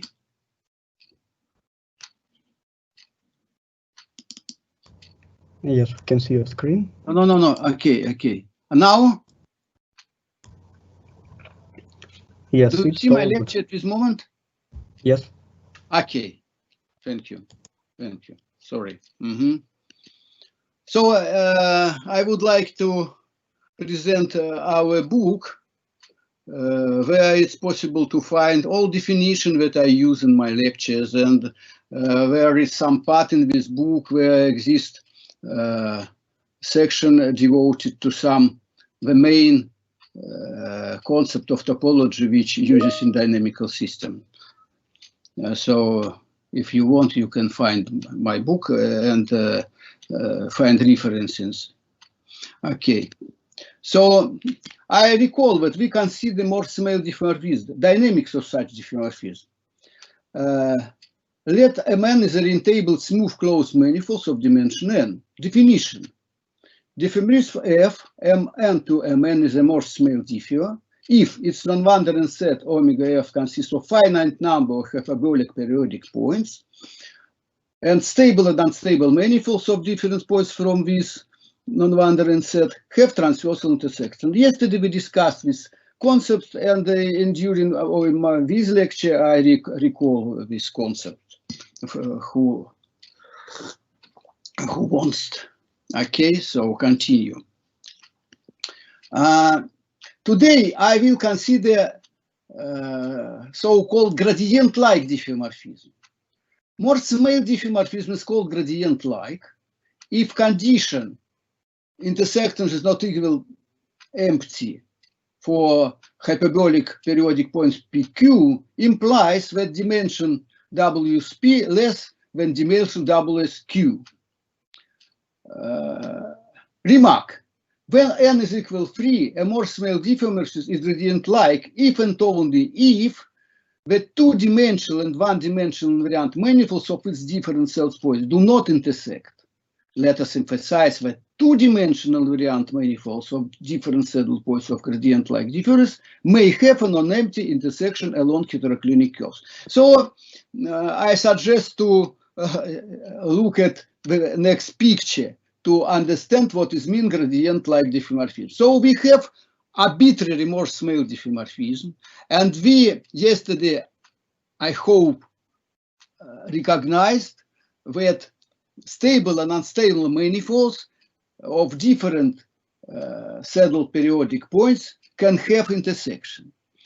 On left picture, we have intersection one-dimensional separatrice, one-dimensional manifolds with two-dimensional manifolds. Okay, this intersection is heteroclinic points or heteroclinic orbits in some sense. On right picture, we also see intersection stable and unstable manifolds, but this intersection belongs two-dimensional invariant manifolds, and it's very important with compact heteroclinic curves and non-compact and compact. So both cases are possible. So it's the only such intersection are possible for Morse-Smale diffeomorphism, but we say that our Morse-Smale diffeomorphism is gradient-like diffeomorphism. If left picture, it is not possible. Okay, it's very important to understand at this moment. So we admit right pictures, not admit left pictures. Okay, and our result that in this case we can also explain topology of origin manifolds, three-dimensional original manifolds, which admits gradient-like diffeomorphism. So it's our aim of our lecture, goal of our lecture, and I try to explain it. Yesterday, yesterday, I recall that if we did not admit right picture, we get that our manifold, we obtain that our manifolds is product connected sum of S2 times S1, a few copies S2 times S1, a number of these copies completely defined by number of saddles and sinks and souls. So it's very important. Today, I also give some classification of manifolds which admits more small, but gradient-like diffeomorphism, more small, okay? So topology, our aim is topology of ambient manifolds M3, admitting gradient-like diffeomorphism. Let G, the number, we also saw this number yesterday, which is fraction. K is number of saddles, L is number of sinks and souls, plus 2 divided by 2. Okay? So our theorem, if M3 admits gradient-like diffeomorphism with 10 bunches of one-dimensional separatrices of saddles, then the manifold M3 admits the Hegardt splitting of genus G. So if we look at this theorem, at this moment, I hope we all understand what is mean gradient-like diffeomorphism, because it's usually more small diffeomorphism, but without heteroclinic points. But we don't know what is mean time bunches of one-dimensional separatrices. So I would like to explain what is mean the first, and the second, I recall what is mean Hegardt splitting of genus G. So now we try to explain these concepts time bunches and concepts of Hegardt splitting of genus G. So I recall what is mean handle body. Any genus zero handle body is homeomorphic to free ball, B free. I have no picture free ball, but I hope that all people understand what is mean free ball. Free ball is handle body of genus G is equal 0. A genus 1 handle body is homeomorphic to B2 times S1. So it means solid torus. Okay? B2 two-dimensional disk, S1 is a circle. And this product is called solid torus. Handle body of genus G, more than one, may be obtained by taking the boundary connected sum of collection G of solid tori. So we have a few copies of solid tori and organized connected sum. Okay, surface, boundary surfaces. So you see picture of handle body. So it's possible to say it's solid tori, and if you consider, for example, pretzel, so it's possible to say what is mean solid pretzel, but I hope that you understand what is mean handle body. So this picture, it's enough for understanding. What is mean Hegardt decomposition? If we consider two copies of torus and gluing these copies some homeomorphism boundary of two copies, we get new manifolds, which is called Hegardt. So I explain more exactly. Hegardt splitting. Let V and W be handle bodies of genus G. You can imagine two copies of genus G. And let F be an orientation reversing homeomorphism from the boundary of V to the boundary of W. By gluing V to W along F, we obtain the compact oriented free manifolds without boundary. And it's denoted M3 is equal V gluing along F, W. Now there is remarkable result. Every close orientable free manifold may be so obtained.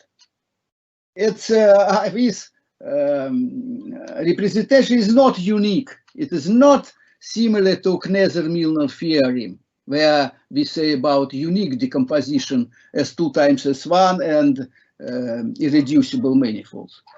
Here we can many for done decomposition, but however, it's very important, it's right by red color, every closed orientable free manifold may be so obtained.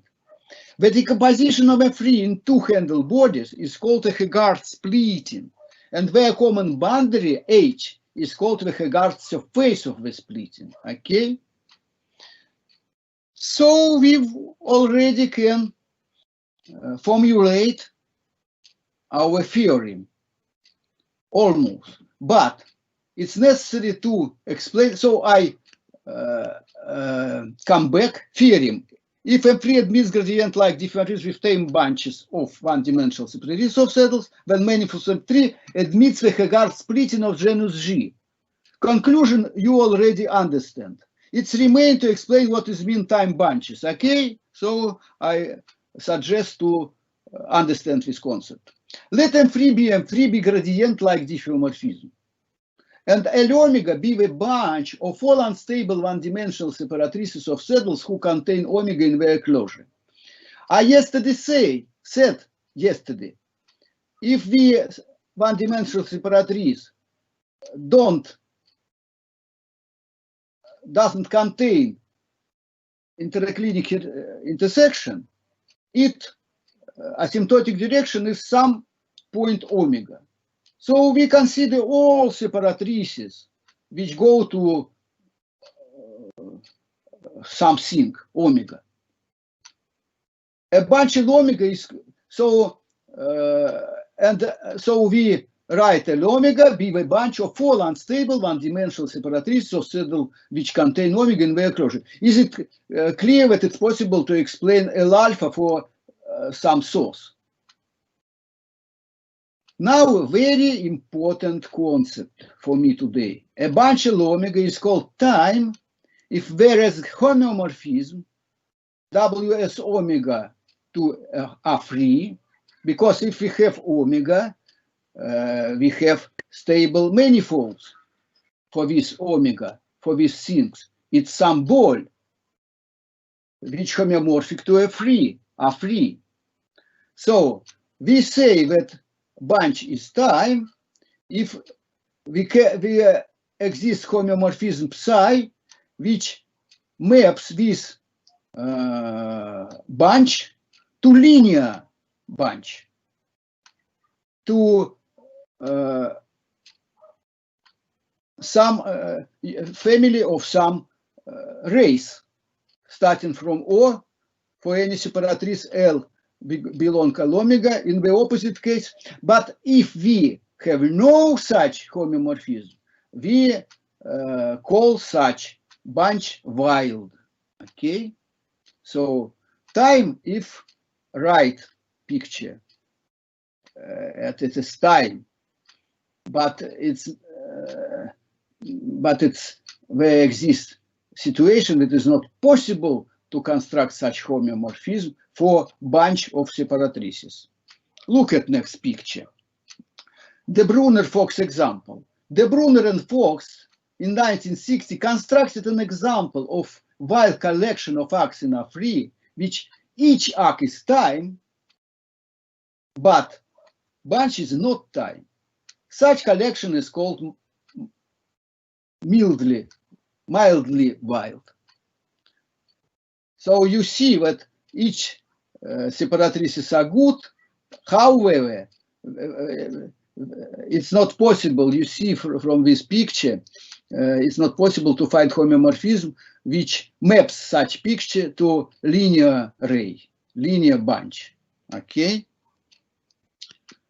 Mildly wild bunch in dynamics. Using this example and methods of realization of Morse-Weil diffeomorphism, this methods was obtained by me, Christian Bonatti, my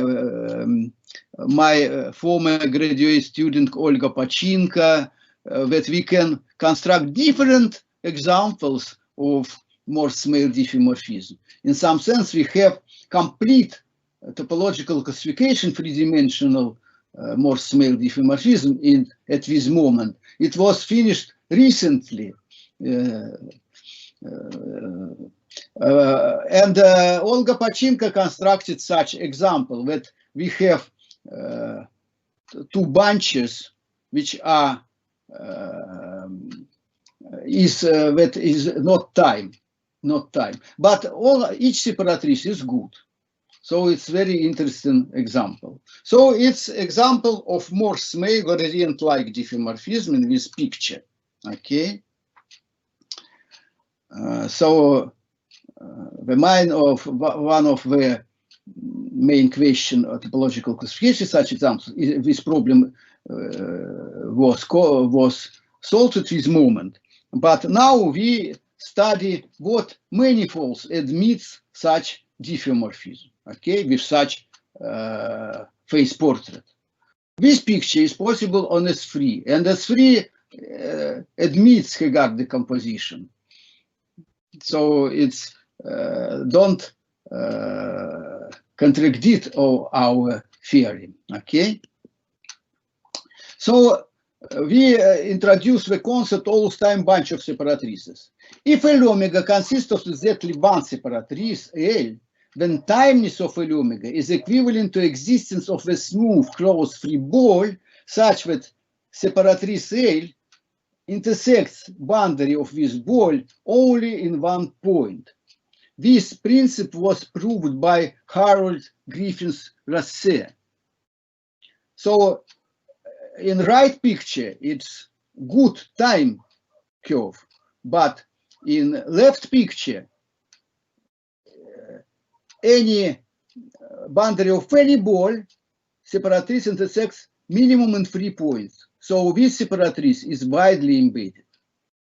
So we give such definition. Bunch L omega, so we come back to Morse-Smale diffeomorphism, gradient-like, and consider bunch L omega.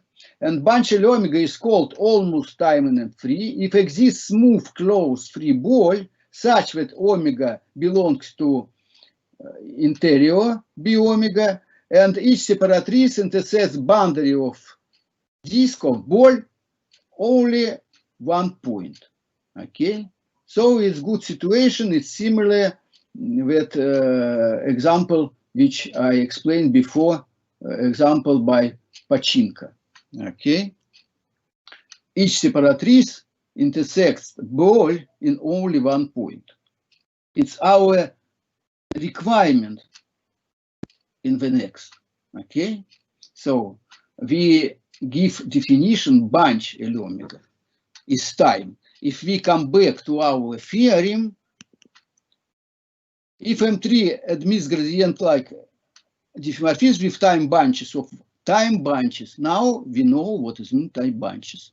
It means that if separatrices go to sync, there exists some ball that each separatrice intersects with ball only in 1 point. Okay, so it's the main condition for class gradient-like diffeomorphism. We don't consider arbitrary gradient-like diffeomorphism, but we consider gradient diffeomorphism with requirement that all bunches, one-dimensional trees of saddles, are time, okay, are time. And in this case, we get, we say, where we will prove that this manifold admits Heegard decomposition, splitting of genus G. Okay. So now we understand all concepts. I hope we understand them. And we now will discuss how we get Heegard decomposition. Why it's interesting for us? Because you will see that you understand the dynamics of gradient-like diffeomorphism. It's very important that arbitrary Morse-Smale gradient-like diffeomorphism have some dynamics which possible to describe very simply way. let's start. Global dynamics of gradient-like diffeomorphism. One-dimensional attractor and repeller. Don't hurry.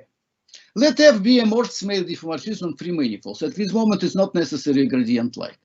Let us denote by omega plus, omega minus the set of all sinks sources.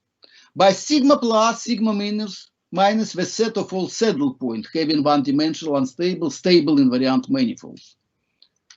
By L plus, L minus, the union of the unstable, stable one-dimensional separatrices. Look at the picture. The green picture. We have sink, omega 1, sink, omega 2. We have saddle sigma 1, and we can see the separatrices with saddle, and they go to one of separatrices go to sink omega 1, another omega 2. Yellow picture, similar. We have one-dimensional continuum which consists in stable separatrices of sigma 2, and one separatrices go in for negative iteration to alpha 2, another to alpha 1. Okay? We set A union omega plus, L plus, sigma plus. A omega minus, L minus, sigma minus. It is possible to prove, but it's almost obvious. For example, you can imagine, for example, flow with such sinks and sources. So you see, if we consider neighborhoods of P plus, and if you consider ball which surround omega 2, omega 1, and some handle which join these balls, we get some surface, boundary of this handle body will be surface, which is surface without contact for flow. But we cannot say for diffeomorphism without contact, so it's possible to believe that this handle body iterate to inside for positive. And for yellow picture, it's also iteration go to inside for negative iteration of diffeomorphism. So it means that green curves are A is attractor, but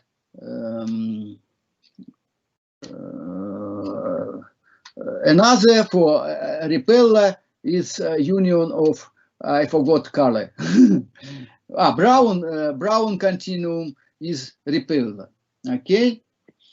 But it's possible to prove, it's necessary to prove, but at this moment we would like to believe to me.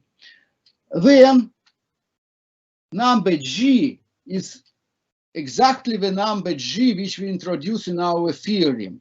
G is number of saddles minus number of sinked source plus 2 divided by 2. Where stands where this two straight line is cardinality. Recall that K is sigma plus sigma minus, and L is omega plus union omega minus. Okay? So we have attract and repel. So what I would like to emphasize, if we have arbitrary Morse-Smale diffeomorphism, we can consider one-dimensional separatrices at their closure unstable, and one stable separatrices saddles, stable separatrices, and their closure. And we get two continuum. One continuum is attractor, another continuum is repeller, and our orbits go from neighborhoods of repeller to neighborhoods of attractor. So it's very beautiful situation if we consider any Morse-Smale diffeomorphism. Dynamics can be represented as attractor repeller pair, retractor repeller. It's very beautiful result. So at this moment we already can see our theorem, because you see green handle body and yellow handle body, and if it's clear that our manifolds is Heegard decomposition, which is surface of this decomposition. Heegard surface is homeomorphic to boundary of yellow or green handle body. But it's only a first view. Now I try to prove this fact, because I draw a very simple picture, but there exist very, very complicated pictures. However, the result is true. Okay, let's continue. Let's continue, my friends. So number characteristic for one-dimensional attract and repel. Set G plus, sigma plus minus omega plus plus 1. And G minus is sigma minus minus omega minus plus 1. Okay, so we have, if you remember, two pictures, so we can consider numbers, sinks, saddles, plus 1, and so with statement. For any more small diffeomorphism, M3 to M3, G plus is equal G minus and equal G. So with beautiful result. I very shortly try to explain proof. According to Shoup and Sullivan, a more small diffeomorphism induces in all homologic groups a isomorphism whose eigenvalue value are root of unity. Thus, there is an integer k such that f power k leaves per fk fixed, all periodic points fixed. And restriction power fk to wp preserves the orientation wp for any point p. And 1 is the only eigenvalue value of isomorphism induced by fk on homology, because if of eigenvalue value is root of unity, so some power, all eigenvalue value are unit. Okay. Step 2. Apply the Lefschetz formula to fk. We get sum of indexes of periodic P, the number minus dimension dim WP, this is index of point P. But at this moment it's not very important, but very important this formula. It's possible to calculate. Right, it's Euler characteristic of manifolds from right side, where T is the traces of map induced by fk on the if homology group. By assumption on k, T coincides with the ith Betti number, and the alternate sum of these numbers is Euler characteristic. But we know that three-dimensional case Euler characteristic is 0. So we get, it's possible to calculate that this sum is equal 0.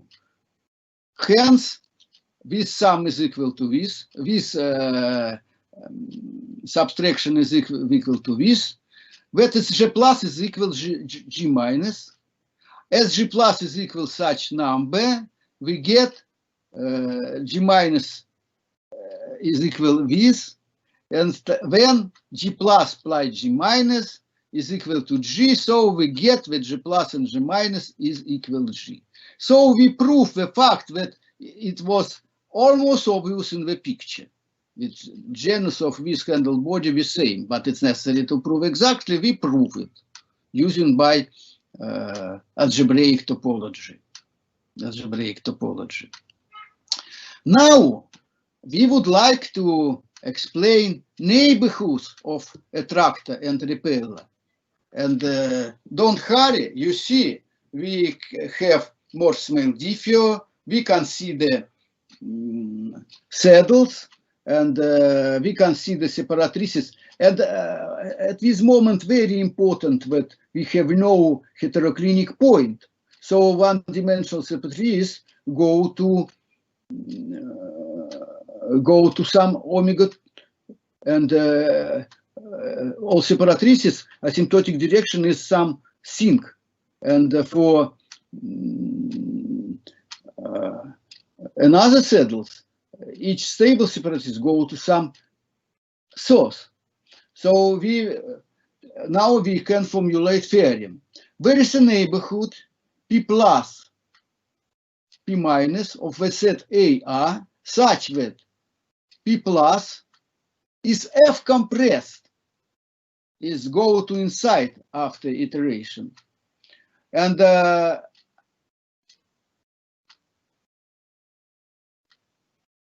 double S sigma plus consists of exactly one two-dimensional closed disk for each saddle point sigma plus. Okay, so it's also very important. We have for us, so we have some handle body with this intersection is disk, and each separatrice go to sinc, so to source, and intersection is some disk because it's very important. And this theorem we also use that our bunches are good, are time bunches. Okay. Construction P plus. Now I explain what we do indeed. It follows from suggestion of almost time bunches of one-dimensional separatrices. So I formulated theorem, and now I explain how we prove it. I already explained it, but I repeat.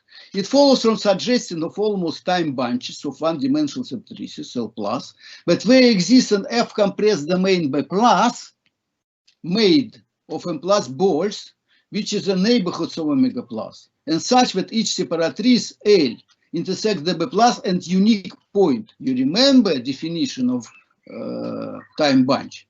Choose a tubular neighborhood H plus of L plus minus in B plus. In picture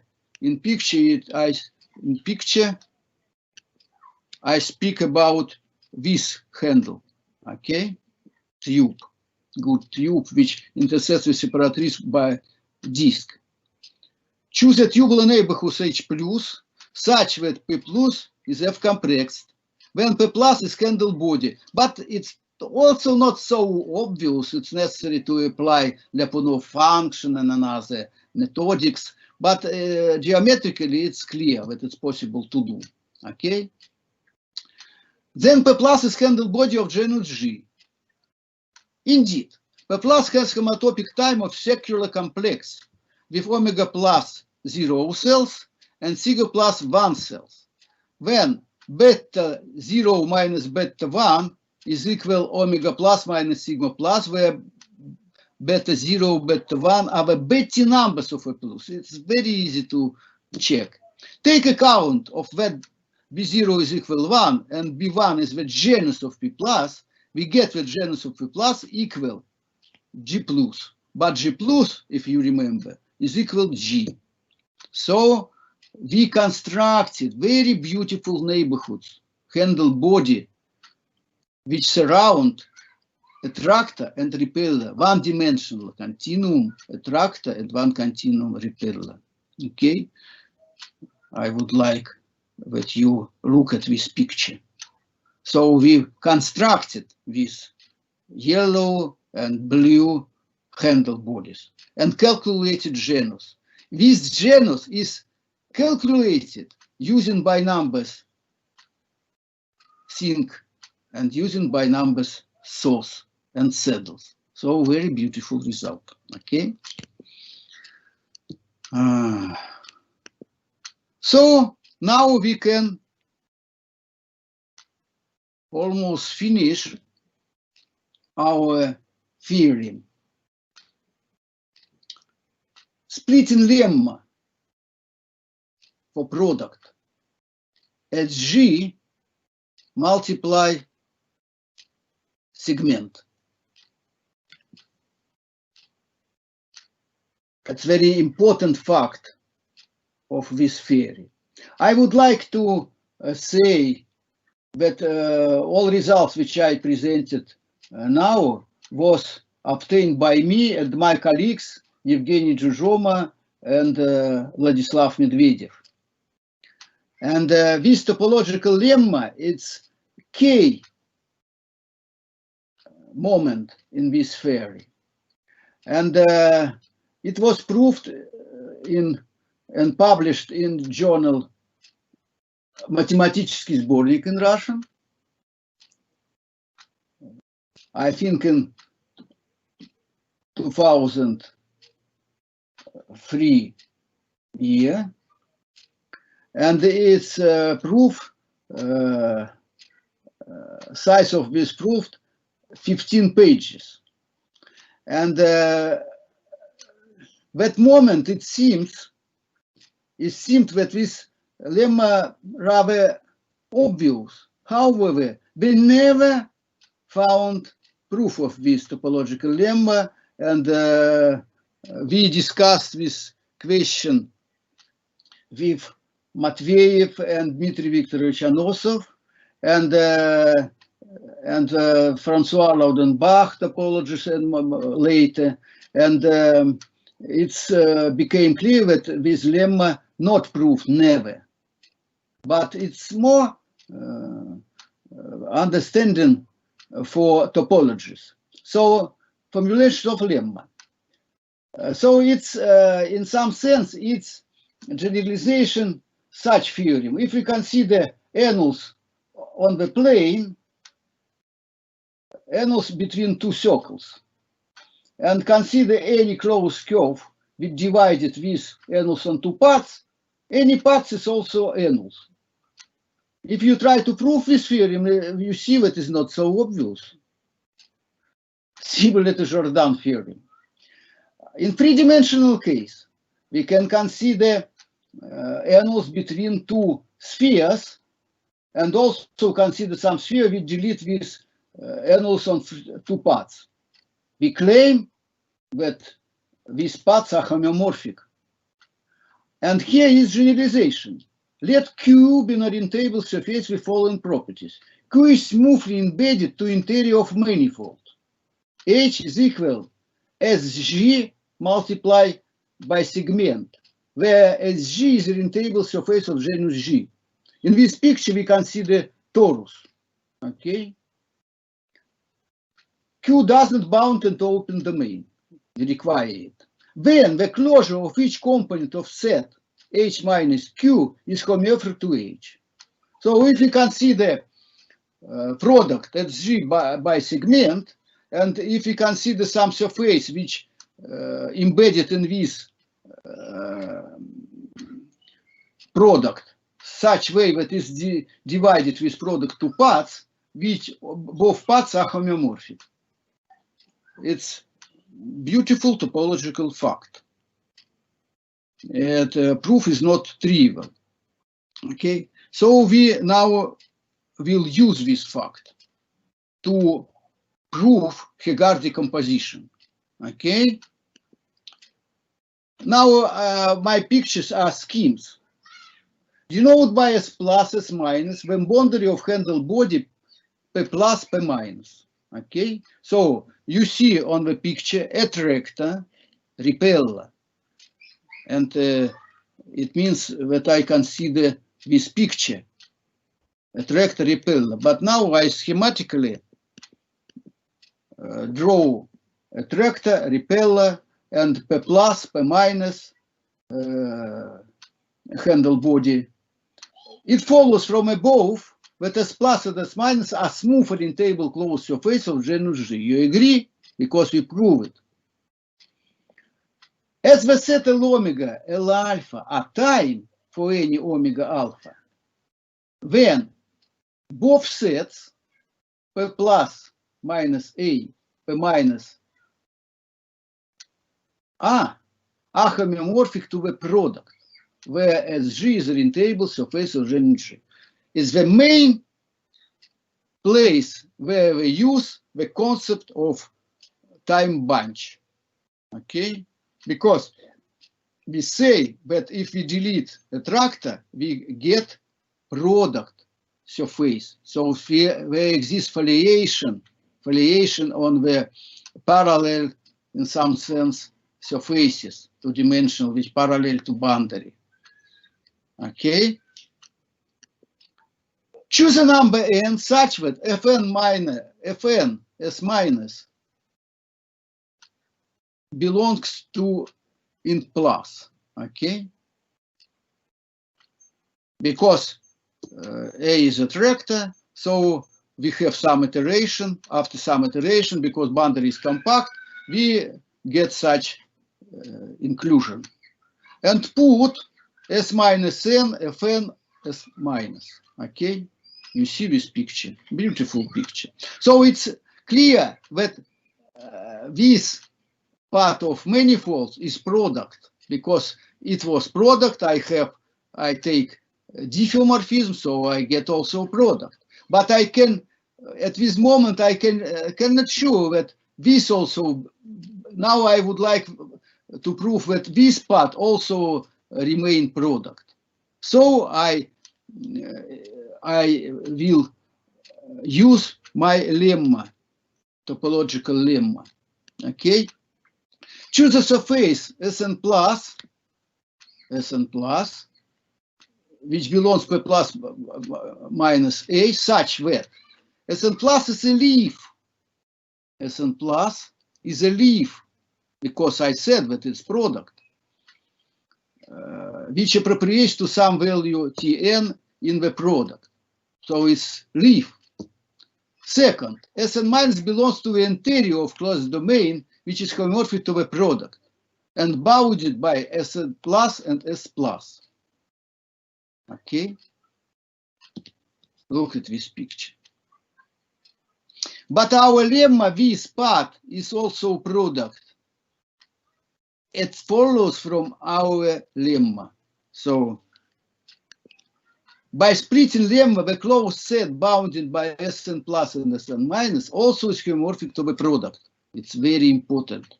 This part, Sn minus, where is not written, not by the Sn minus, Sn plus. Okay. By splitting lemma, closed set bounded by Sn plus, it is Sn plus, it's Sn minus, and it is product. When the closed set Mn plus, Mn minus, yeah, already I explained M minus, and this part, Mn plus, also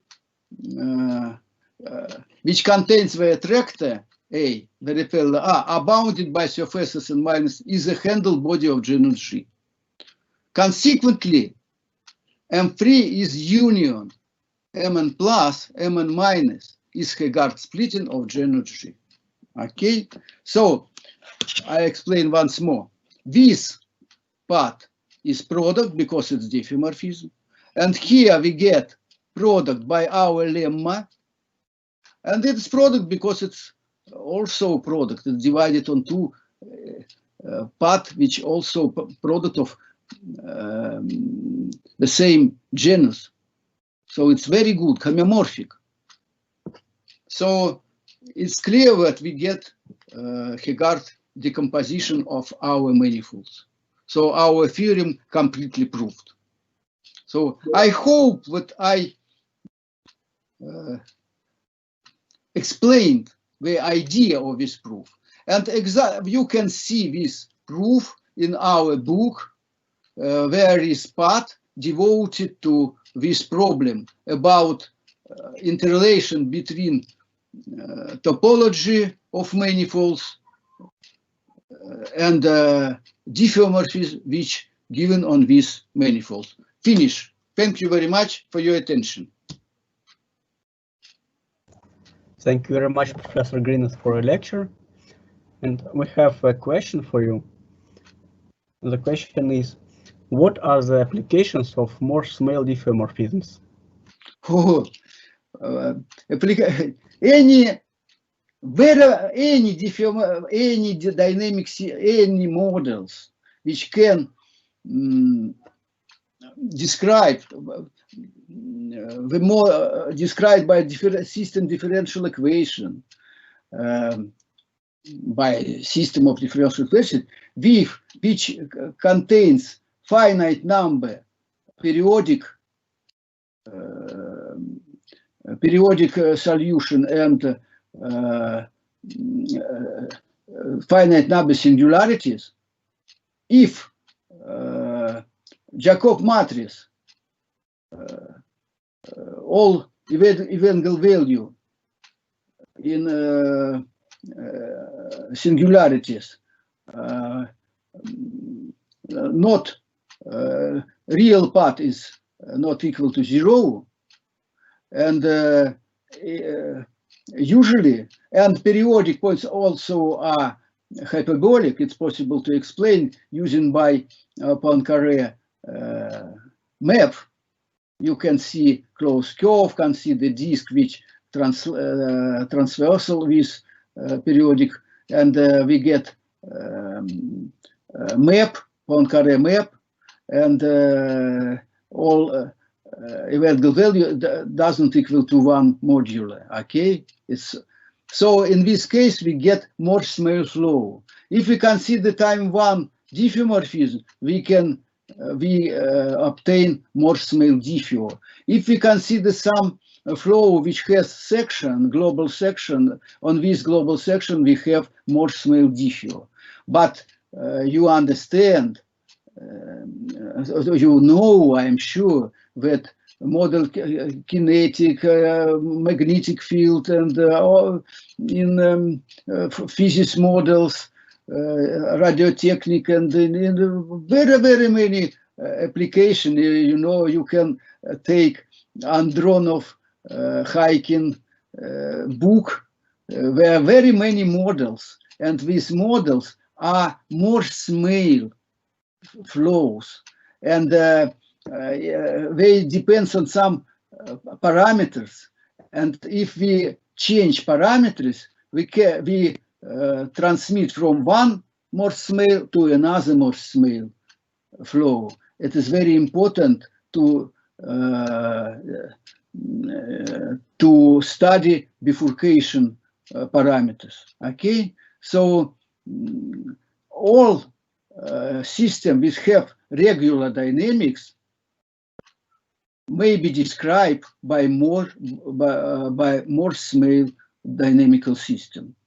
But where exist system and models, Lorentz models and another, they possess chaotic dynamics, but it's absolutely another history.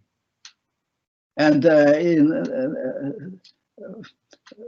tomorrow I explain a situation when appear chaotic dynamics. Also, if we know how manifolds, fundamental groups, and other things, and action of induced diffeomorphism and fundamental groups of manifolds. So application of this theory absolutely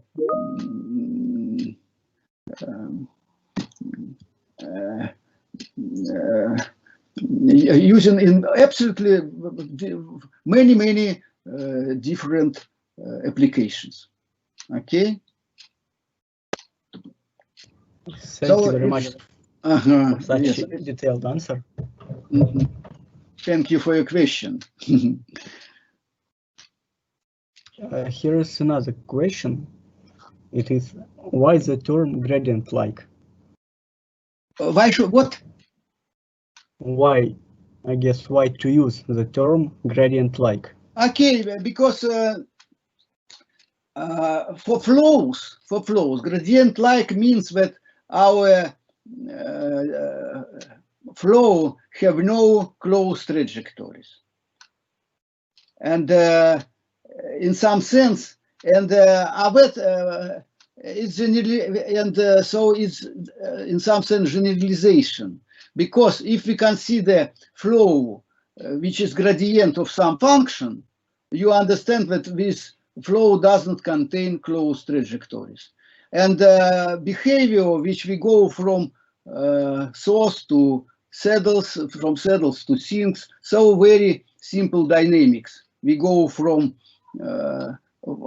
higher level to below level. So it's reason why this system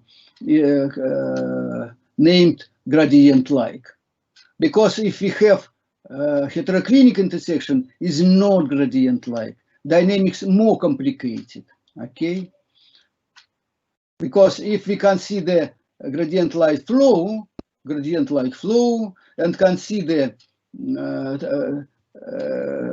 times 1 diffeomorphism of this flow, we get exactly gradient-like diffeomorphism. Okay. In this diffeomorphism will not contain heteroclinic points. So I explain how it's appear this concept. If you consider gradient-like flow, gradient flow, yes, it's easy to understand that they doesn't contain closed trajectories. If we consider times 1 map, it's clear to see that there appear heteroclinic points. Okay. Oh, I finished. What? I guess your presentation Yes, is I clear. understand. I explained to you. Okay. Yes, thank you very much, Professor Grinos. And I guess if our audience has But who another asked question, me? Where are you from? Who asked me? it was anonymous question. Anonymous. Oh, okay. But okay. the audience can join the discussion session after the lecture, so Okay. they can ask you. Okay. Okay. Thank you. Thank you very much. Thank you very much. That's all. Okay.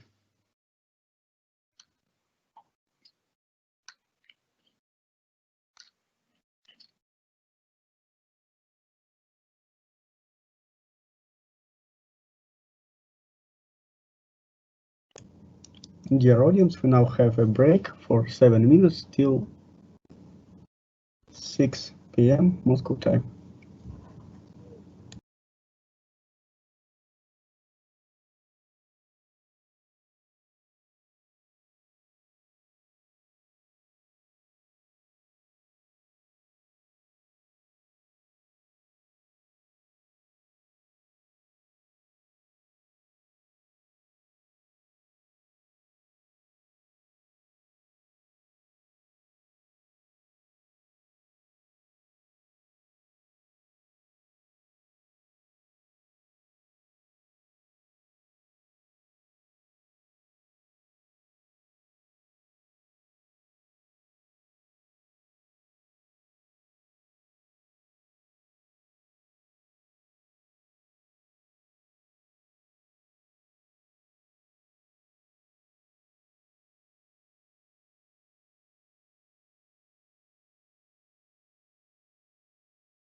Good afternoon, dear colleagues. We are going to start the last lecture in today's program. The mini class called Reaction Diffusion Equations in Biology and Medicine will be given by Professor Vitaly Volpert, Senior Researcher in National Center for Scientific Research, France and Lyon University. He is also collaborating with the Rouen University.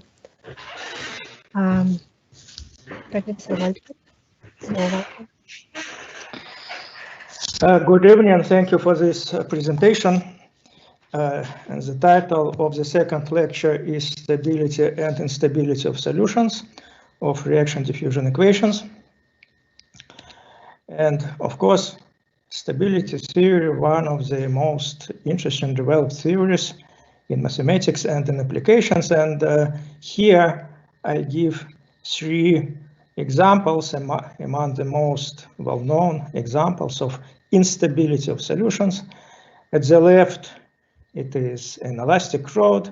When there is a force applied to this rod is sufficiently large, then it changes its form because of the instability of this previous form and the bifurcation of this new form. Another well-known example is in the middle figure related to convection, natural convection in fluid. If you take a fluid, it's an everyday experiment. We heat it from below, and then this fluid loses its stability and begins to move. And the last example here is in the right figure. I mentioned it in my first lecture, related to the patterns at the animal skin.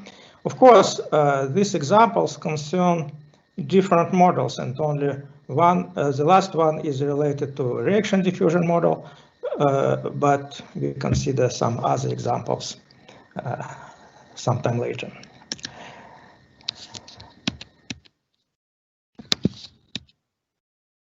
So I will begin with giving some very simple, very trivial examples of stability of solutions, just to introduce this understanding, what means stability of solutions and how it is determined. Then we'll consider some brief introduction to the stability theory.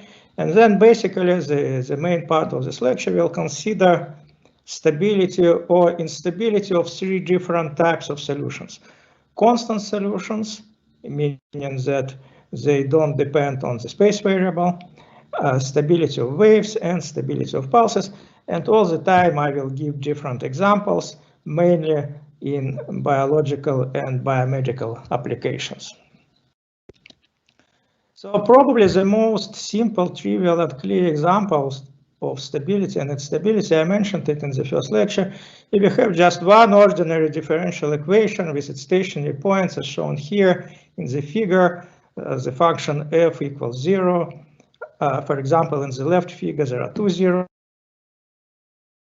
So the left figure is unstable. Why it is unstable? Because if you consider the initial condition here, a small positive number, so then the function f of u is positive here, the u dt derivative is positive, so the solution will grow and it will not return to the stationary point. This is an example of instability.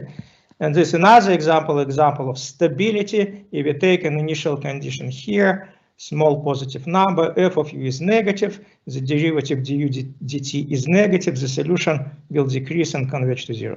So these two trivial examples explain the notion of stability. And the next example here for two ordinary differential equations introduce already what we need in what follows, eigenvalues, how stability is related to eigenvalues. Of course, all this is very well known, very simple, but it explains rather well the situation. So we have a linear system of two ordinary differential equations. We have this matrix of the coefficients. We can easily find eigenvalues and eigenvectors. We can construct the solution written here. And obviously, if lambda 1 and lambda 2, the eigenvalues of this matrix, if they have negative real parts, then the solution will converge to 0. In this case, 0 is a stable solution of this problem. If one of these eigenvalues has a positive real part, then the corresponding exponential will grow, the solution will grow, so the solution will not converge to 0 solution, so 0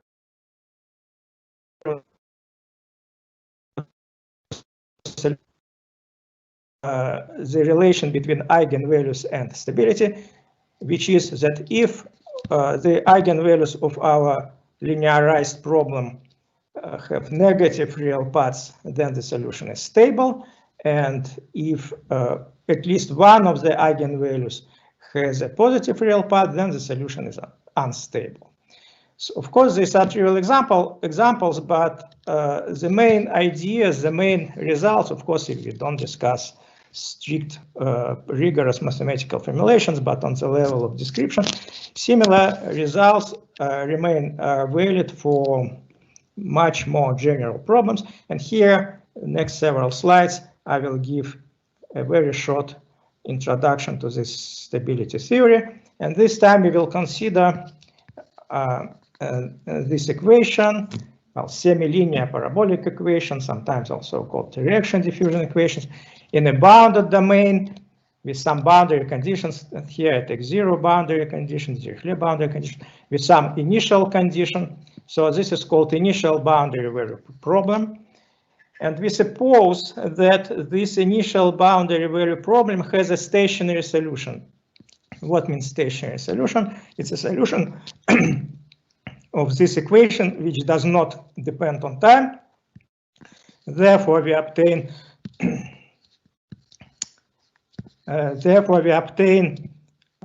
this boundary value problem written here with the same boundary condition, but of course there is no initial condition because there is no time. It is a stationary solution. So now we can define stability or instability of the stationary solution Wx as solution of this initial boundary value problem. So what we do, we consider this initial boundary value problem, the same equation, the same boundary conditions, but our initial condition now, we take the stationary solution Wx and we add a small perturbation. Then if for any small perturbation phi of x, the solution of this initial boundary value problem converges to Wx, then this stationary solution is asymptotically stable with respect to small perturbations. If there is a small perturbation phi of x such that the solution will not converge to the stationary solution, then the stationary solution is unstable. Of course, I cannot give precise definitions now, but I think the idea is clear. So we have introduced the notion of stability.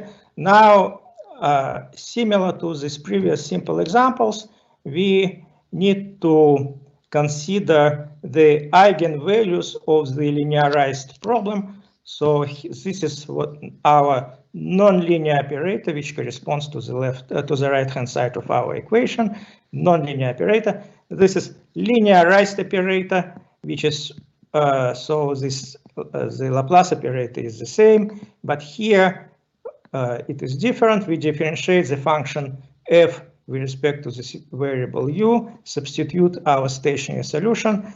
This is multiplied then by this perturbation v. So this is the linearized operator, and then we consider the eigenvalue problem, LV equals lambda v. Of course, we need to consider also the boundary conditions, and the result is formulated exactly as before when we consider the simple examples, that if all eigenvalues of these eigenvalue problems have negative real parts, then the stationary solution is stable.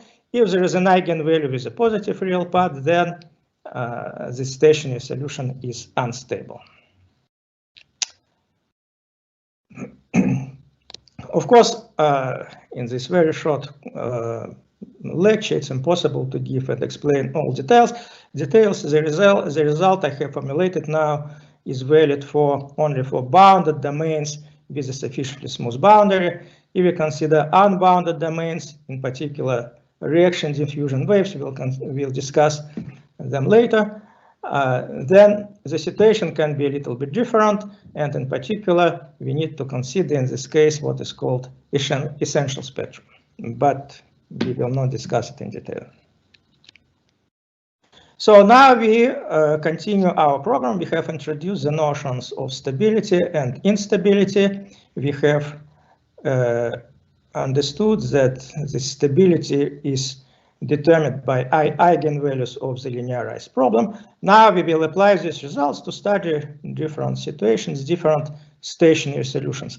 And we begin with the simplest type of stationary solutions, constant solutions, constant in the sense that they do not depend on the space variable.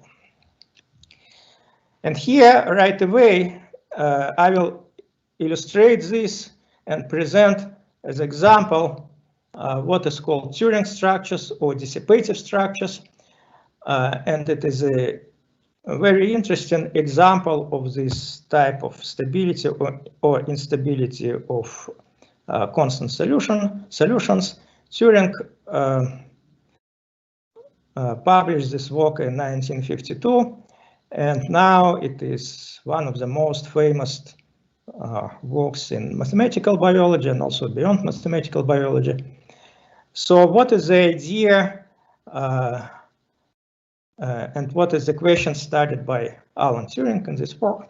So we consider the reaction diffusion system. It can be two equations, it can be more equations, but not one equation. One equation is not sufficient. We consider two equations like that in some interval like that with some boundary conditions. All that it's not very important. What we assume that this system of equations has a constant stationary solution. For simplicity, I take that it's u equals 0, v equals 0. What it means? It means that f of 0, 0 equals 0, g equals 0. So, the boundary conditions are also satisfied. So, of course, this is a solution, a stationary solution of this problem. Okay, so now we have these diffusion terms here. Let us forget for a moment about diffusion. Then we have a system of two ordinary differential equations, and u equals 0, v equals 0 is a stationary solution, a stationary point of this ordinary differential system of equations. Suppose it's our assumption that this stationary solution is stable. I repeat, we assume that the stationary solution without diffusion is stable. So the question asked by Turing is whether it is possible that the solution which is stable without diffusion becomes unstable with diffusion. The question is not trivial, and it is in some sense counterintuitive, because when we deal with heat equation, diffusion equation, we are used to the idea that diffusion acts to stabilize solutions. Here it appears that it can be opposite, and this is very interesting. So, and in fact, the calculations behind are very simple. So here we have this system of two ordinary differential equations, well, the corresponding matrix of the linearized system, and we assume that both eigenvalues of this matrix have negative real parts. This is our assumption. Then we consider our reaction diffusion system. We linearize about the same solution 0, 0. We obtain this eigenvalue problem. Also very simple. We can solve it explicitly. Either we apply the Fourier transform, or we use solutions in the form of like that, like sine or cosine. We substitute it in this equation. We obtain these algebraic equations. And in fact, again, now the matrix becomes like that, it is almost the same as before, except for now here we have two additional diagonal terms related to the diffusion terms. In the first equation, the diffusion term was this d. So when we substitute sinus kx, it gives us minus d1 k2, and in the second equation minus d2 k2. Okay, so we say that this matrix is stable, both eigenvalues are negative. So what happens with this matrix now? So the first idea is to say that when we subtract something from the main diagonal, the eigenvalues become even less, so they should remain negative. And this is true if diffusion coefficients are equal to each other. If they are equal to each other, indeed, we just subtract something from the eigenvalues and they remain negative. But it appears, and this is very strange on the first glance, but then simple calculation, of course, we can do it, that if the diffusion coefficients are different from each other, then even if we subtract them from the main diagonal, then under some conditions on the coefficients of the matrix, it becomes unstable. So for different diffusion coefficients, the matrix can become unstable. It is possible that it will have one negative and one positive eigenvalue. And as a result of that, it's a simple calculation for the eigenvalues of 2 by 2 matrix. So I don't show it here, but everybody can do it in 5 minutes. So what is the conclusion? The conclusion is that diffusion can destabilize our stationary solution, and this instability of solutions, it is called Turing instability, leads to bifurcations of solutions, bifurcation of spatial structures. They are often also called Turing structures or dissipative structures. And now it appears that this simple construction has many applications, in particular in mathematical biology, and one of the most spectacular is the application, I already mentioned that, the application to this kind of problems, how to describe patterns on animal skin. There are many works in this area, and it is possible to reproduce very accurately these patterns. In particular, you see here some examples. There are some other examples from Murray books with the zebra, with giraffe. These are also very beautiful examples from the book by Heinz Meinhardt, The Algorithmic Beauty of Seashells. There are many, many other examples. Of course, I cannot give all these details now, but it's really very interesting to read and to look at all these examples. But these ideas, of course, of this Turing instability, they go much beyond this some examples, for example, for animal skins. There are many other applications, and I will show a couple of them. Here, the same ideas are applied to the prey-predator model, also a very popular topic in mathematical biology. Here, well, it's a little bit more complex. It is considered some integral terms. Now, for us in this short presentation, it's not important, but you see there are many, many different patterns which can appear as a result of this instability. And the last example for this kind of instability of stationary solutions, it concerns neural field models. It's also a very, very broad and very interesting domain. In fact, it concerns the way how our brain deals with the information or with different activities. It appears that all types of our activity is accompanied by the propagation of periodic waves in the brain cortex. Here you see some experiments. There are some, this is a cross-section of the brain. There are these red dots, these are electrodes, so they measure electric potential, and each electrode, so of course the the original data. It's kind of a complex installation there. It's not necessary to produce some data treatment. After that, you see this kind of this periodic time oscillations for each electrode. But if you compare different electrodes, these time oscillations are a little bit shifted. So it means that this wave comes to the next electrode with some time delay. It means that we observe here propagation of these periodic waves.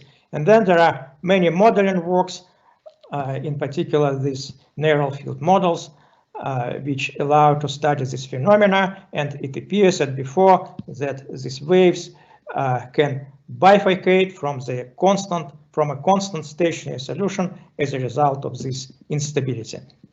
It's also a very interesting subject, but of course we cannot discuss it in more detail now. So the next part of this lecture concerns stability of waves and pulses. Here again we need to begin with some definitions and some comments. So as before, we consider this reaction diffusion equation. Yesterday I introduced this type of solutions, reaction diffusion waves, Wx minus Ct. This function Wx satisfies this second order ordinary differential equation. What is important to note here? Suppose that Wx is a solution of this equation. Since this equation does not explicitly depend on the space variable, so we can consider all functions Wx plus h with all real h. All of these functions will be also solutions of these equations. It's quite obvious observation, but it is important, and this is called that this solution is invariant with respect to translation in space. Why it is important? Because exactly because of this property, the linearized operator has a zero eigenvalue, and this has some consequences for stability of solutions. So what we have here, we need to introduce some additional definition. Stability, it is called stability with shift. So we have this equation, we have this linearized operator. And then we can verify that this linearized operator has a zero eigenvalue. Indeed, how to do it? It's very simple. If we differentiate this equation with respect to x, we'll obtain exactly this expression where v equals w prime. So again, differentiation of this equation gives us L w prime equals 0. This means that the operator L has a zero eigenvalue and w prime is the corresponding eigenfunction. So the previous stability result I presented several minutes before. In this result, we assumed that all eigenvalues are in the left half plane. And then we have stability. Here we have zero eigenvalues, so we cannot directly apply this result, but there is a theory of reaction diffusion waves. It is quite well developed, and we know what happens in this case. In this case, this wave is what is called asymptotically stable with shift. What means with shift?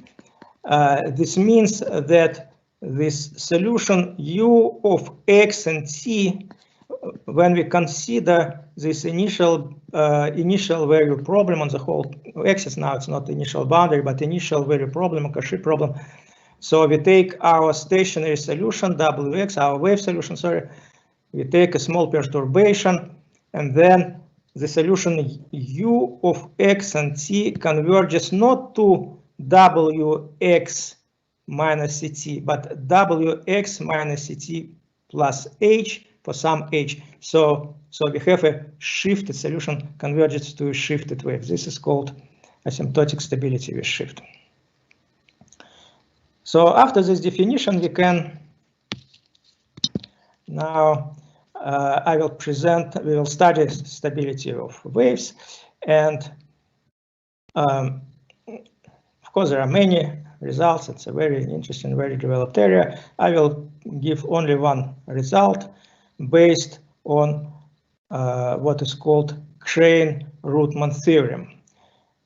It's a very useful and very interesting theorem, which I will formulate now.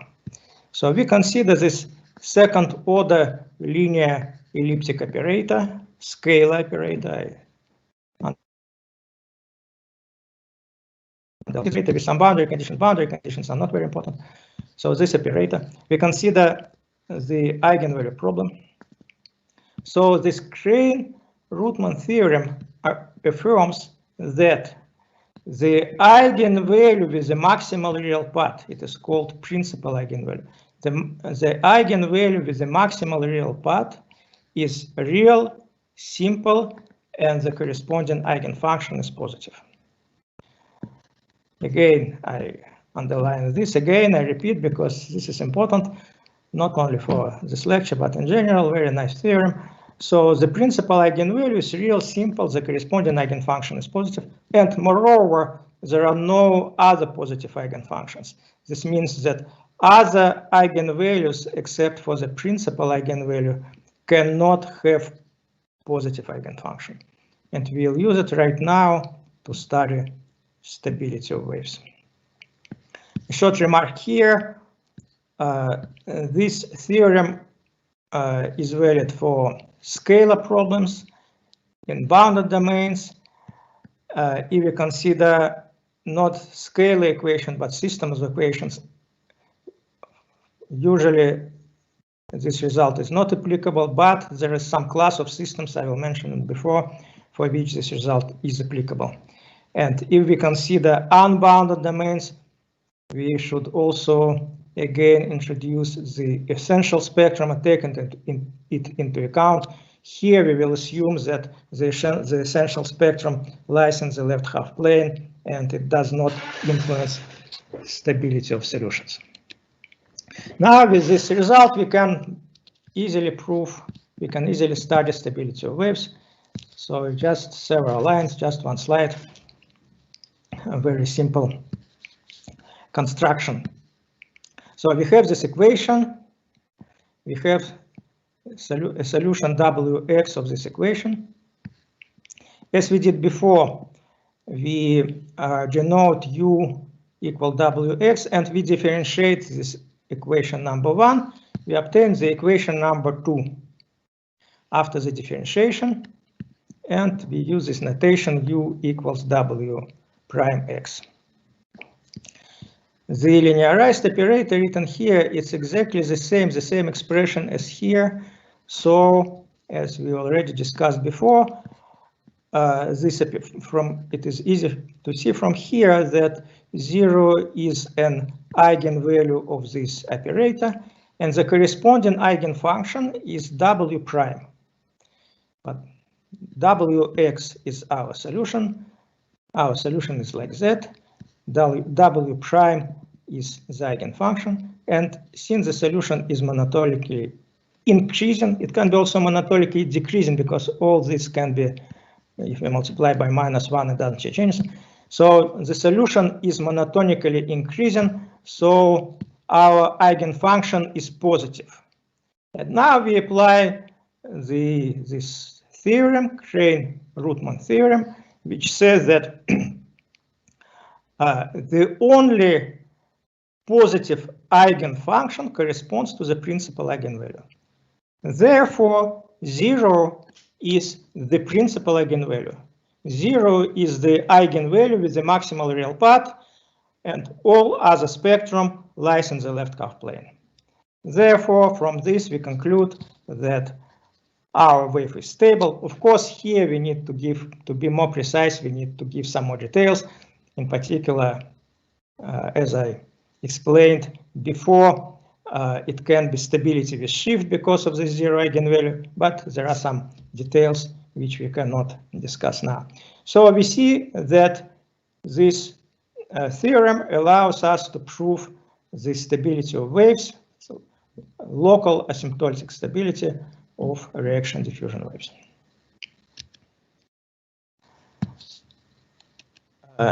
Also, with some a little bit more development, we can prove that these solutions, these reaction diffusion waves, are not only locally stable, but they are also globally stable. And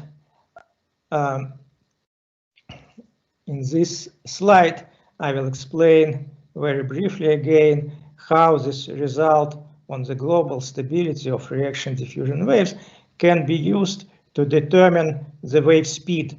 It's also a very interesting and very useful result. So let me explain.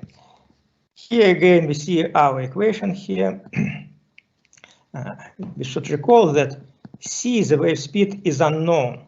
And in applied problems, I mentioned it yesterday, it can be sometimes very important to find the value of the speed. In particular, in combustion problems, it's a speed of flame propagation and many other applications.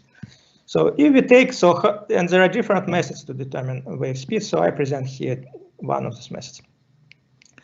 So if we take this equation, we can express c obviously in this form from this equation.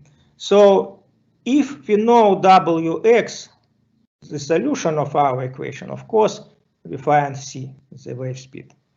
But usually we don't know the exact solution of the equation, so this representation of the wave speed is basically useless. But it appears that if we substitute here in the right-hand side in this formula, instead of the unknown wave, if we substitute some test function, I call here it rho of x. So in the same expression, we substitute this some test function here, test function here. We take here the supremum with respect to x of this expression, here the infimum with respect to x, and it appears that the wave speed is between these two expressions, between the maximum, supremum, and between the infimum. And then, if we continue this construction, if we take here where we have infimum with respect to x, if we take now supremum with respect to all test functions, and in the second expression the infimum with respect to all test functions, we obtain the exact formula for the wave speed. And then this approach can be used to determine, to evaluate, to estimate the wave speed in different applications.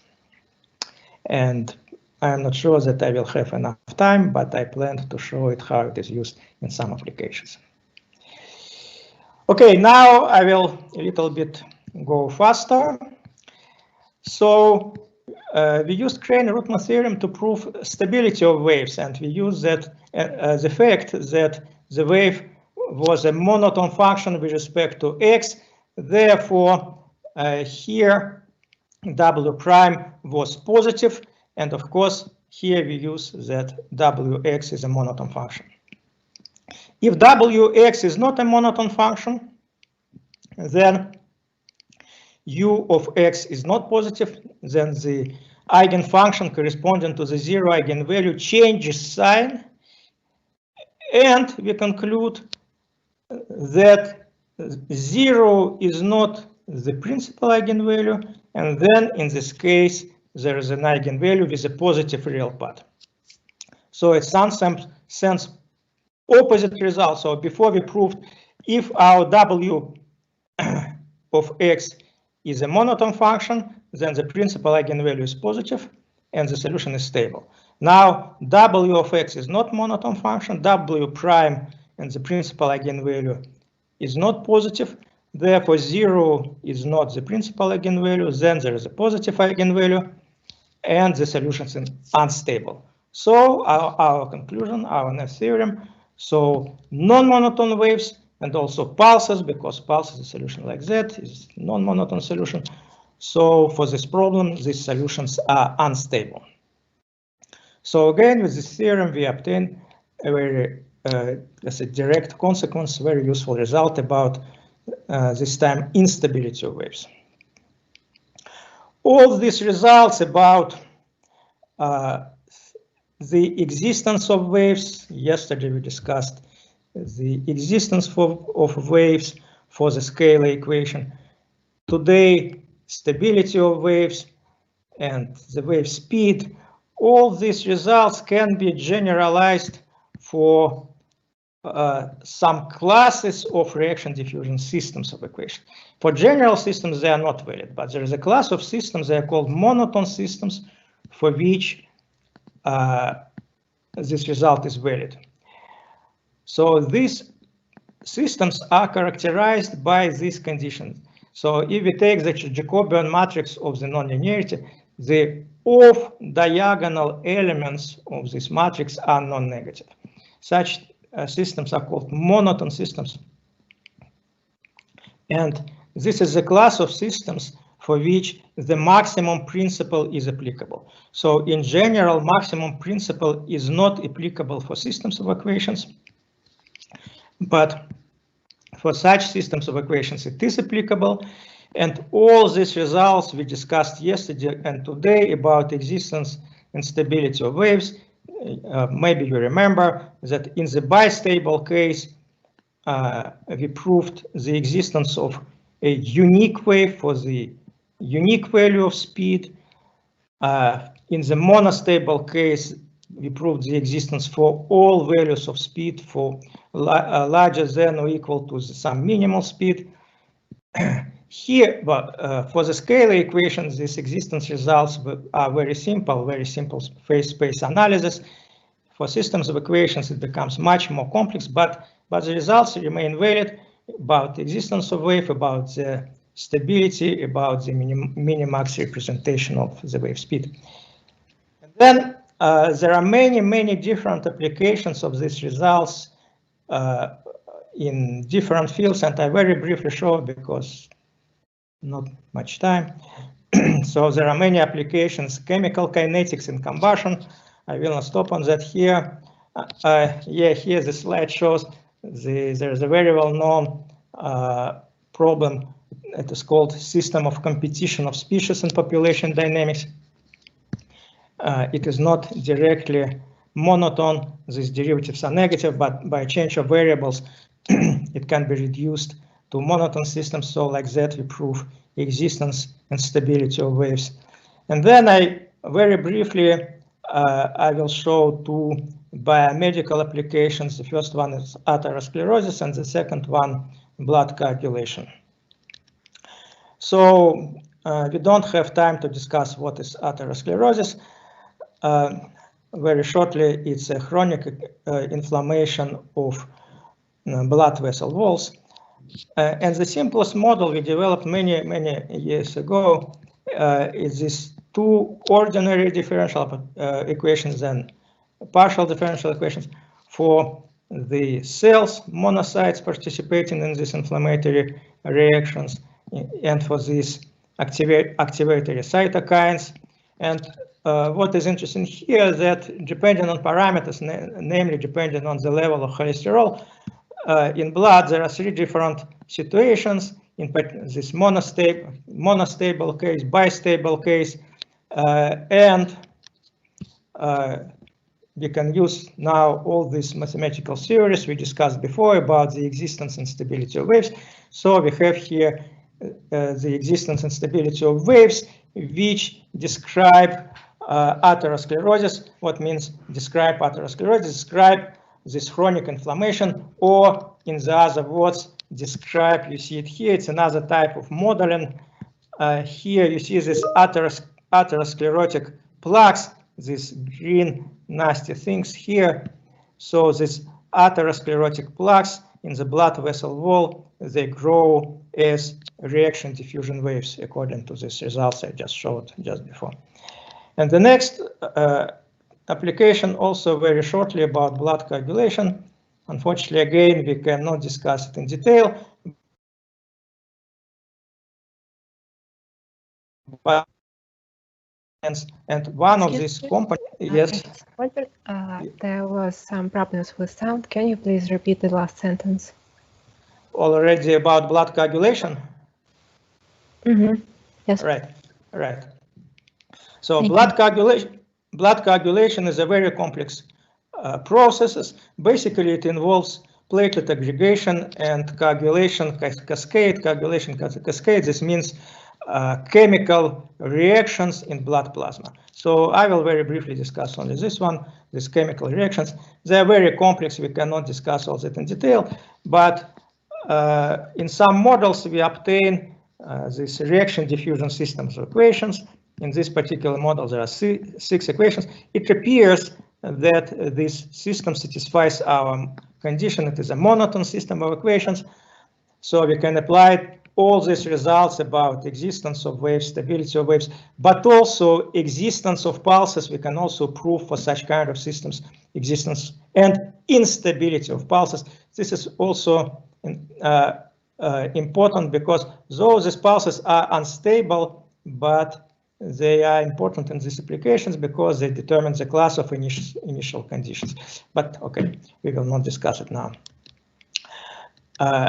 And also here it's one of the examples where the speed of propagation is very important because the speed of propagation of this coagulation wave, it determines where blood coagulation in our body occurs. Normally, if the speed is the speed of this wave is too low, this corresponds to hemophilia, insufficient blood coagulation. If this the speed of this wave propagation is too large, this corresponds to thrombosis. Both of them, of course, are very dangerous. And here we can study the speed of propagation with all these methods. Also, another interesting aspect of this model is that how it happens in our body. Of course, blood coagulation occurs in blood vessels, and in blood vessels, of course, there is blood flow. So we should consider how this reaction diffusion wave propagates inside blood vessels, taking into account the blood flow. So schematically it is shown here. This is the blood vessel. So if the vessel wall is damaged, so this blood coagulation starts here. It's the lower wall, and it propagates. This wave propagates upwards. This is how this blood coagulation occurs in our body. But at the same time, there is blood flow coming here like that, and it changes this wave propagation, and it is shown here. So instead of a straight wave like that, so the form of this wave, the form of the clot becomes deformed because of the blood flow. And here, just to finish with this topic, just numerical simulations, and also these are experimental results. These are numerical simulations already with platelets. But this blue, you see this blue, it's fibrin, it's this reaction diffusion wave, how it propagates. This blue one, how this clot grows. Okay, so in the remaining 2 minutes, I will give 2 examples of instabilities and bifurcation of waves. So we discussed stability of waves. What happens is if the waves are unstable, so then some other solutions can bifurcate, and this slide here shows several examples of bifurcation of reaction diffusion waves. So what is here? So we consider a circular cylinder here. There's a plane wave propagating here. This plane wave can lose its stability, and in this case, there are these spiral waves appear here. So these waves begin to rotate like that, or they can behave like that, or like that, and so on. So it's a very interesting and very rich nonlinear dynamics of reaction diffusion waves. which is observed when these waves lose their stability. And the last example, it is I showed you in the first lecture yesterday, we have a propagation of a system of two waves here. So the first wave, and then the second wave. Here in this example, they are stable, but what happens if they are not stable? And one example is shown here in my last slide. So I will return to this example tomorrow in the applications to mathematical immunology, because this model comes from the mathematical immunology. But now, only shortly, we see these waves propagating one after another with different speeds. Because of time delay, which is here, these waves can lose their stability, and there are different patterns can appear here, periodic or sometimes aperiodic. So I skip conclusions and I stop on this. Thank you for your attention. Thanks a lot for your lecture. We've got some questions. The first one, could you provide references regarding the neural field modeling from slide 14? Yes, right. So there are many works, really many works devoted to this field. I can provide references. If the person who asks this question contacts me, I can send papers or references. Okay, thank you. And also have another question. How does connect stability targa you mentioned with spectral stability? Sorry, I did not understand stability. Yes, repeat, I please. also don't understand. I think there is some mistake. How does connect stability targa you mentioned with targa? What means targa? I don't know. It seems like there is some mistake, or I don't know. Well, sorry, I'm not sure how to answer this question because I don't understand what means targa. But well, I can only say that local stability of solutions is related to the spectrum, to the spectral properties, in particular to the eigenvalues and the assertion spectrum. If the person who asks this question can explain, then I can answer more precisely. Otherwise, we can do it maybe later. Okay, thank you. Maybe the person who asked this question will connect with you during discussions. Thank you again for your lecture. Now will be break. Now will be break till 7 p.m. Moscow time, and I would like to remind to listeners and lecturers that there will be discussions at 7 p.m. and you can join them using the link in questions and answers or in the program. Okay, thank you. Thank you Thank you for all listeners. Bye.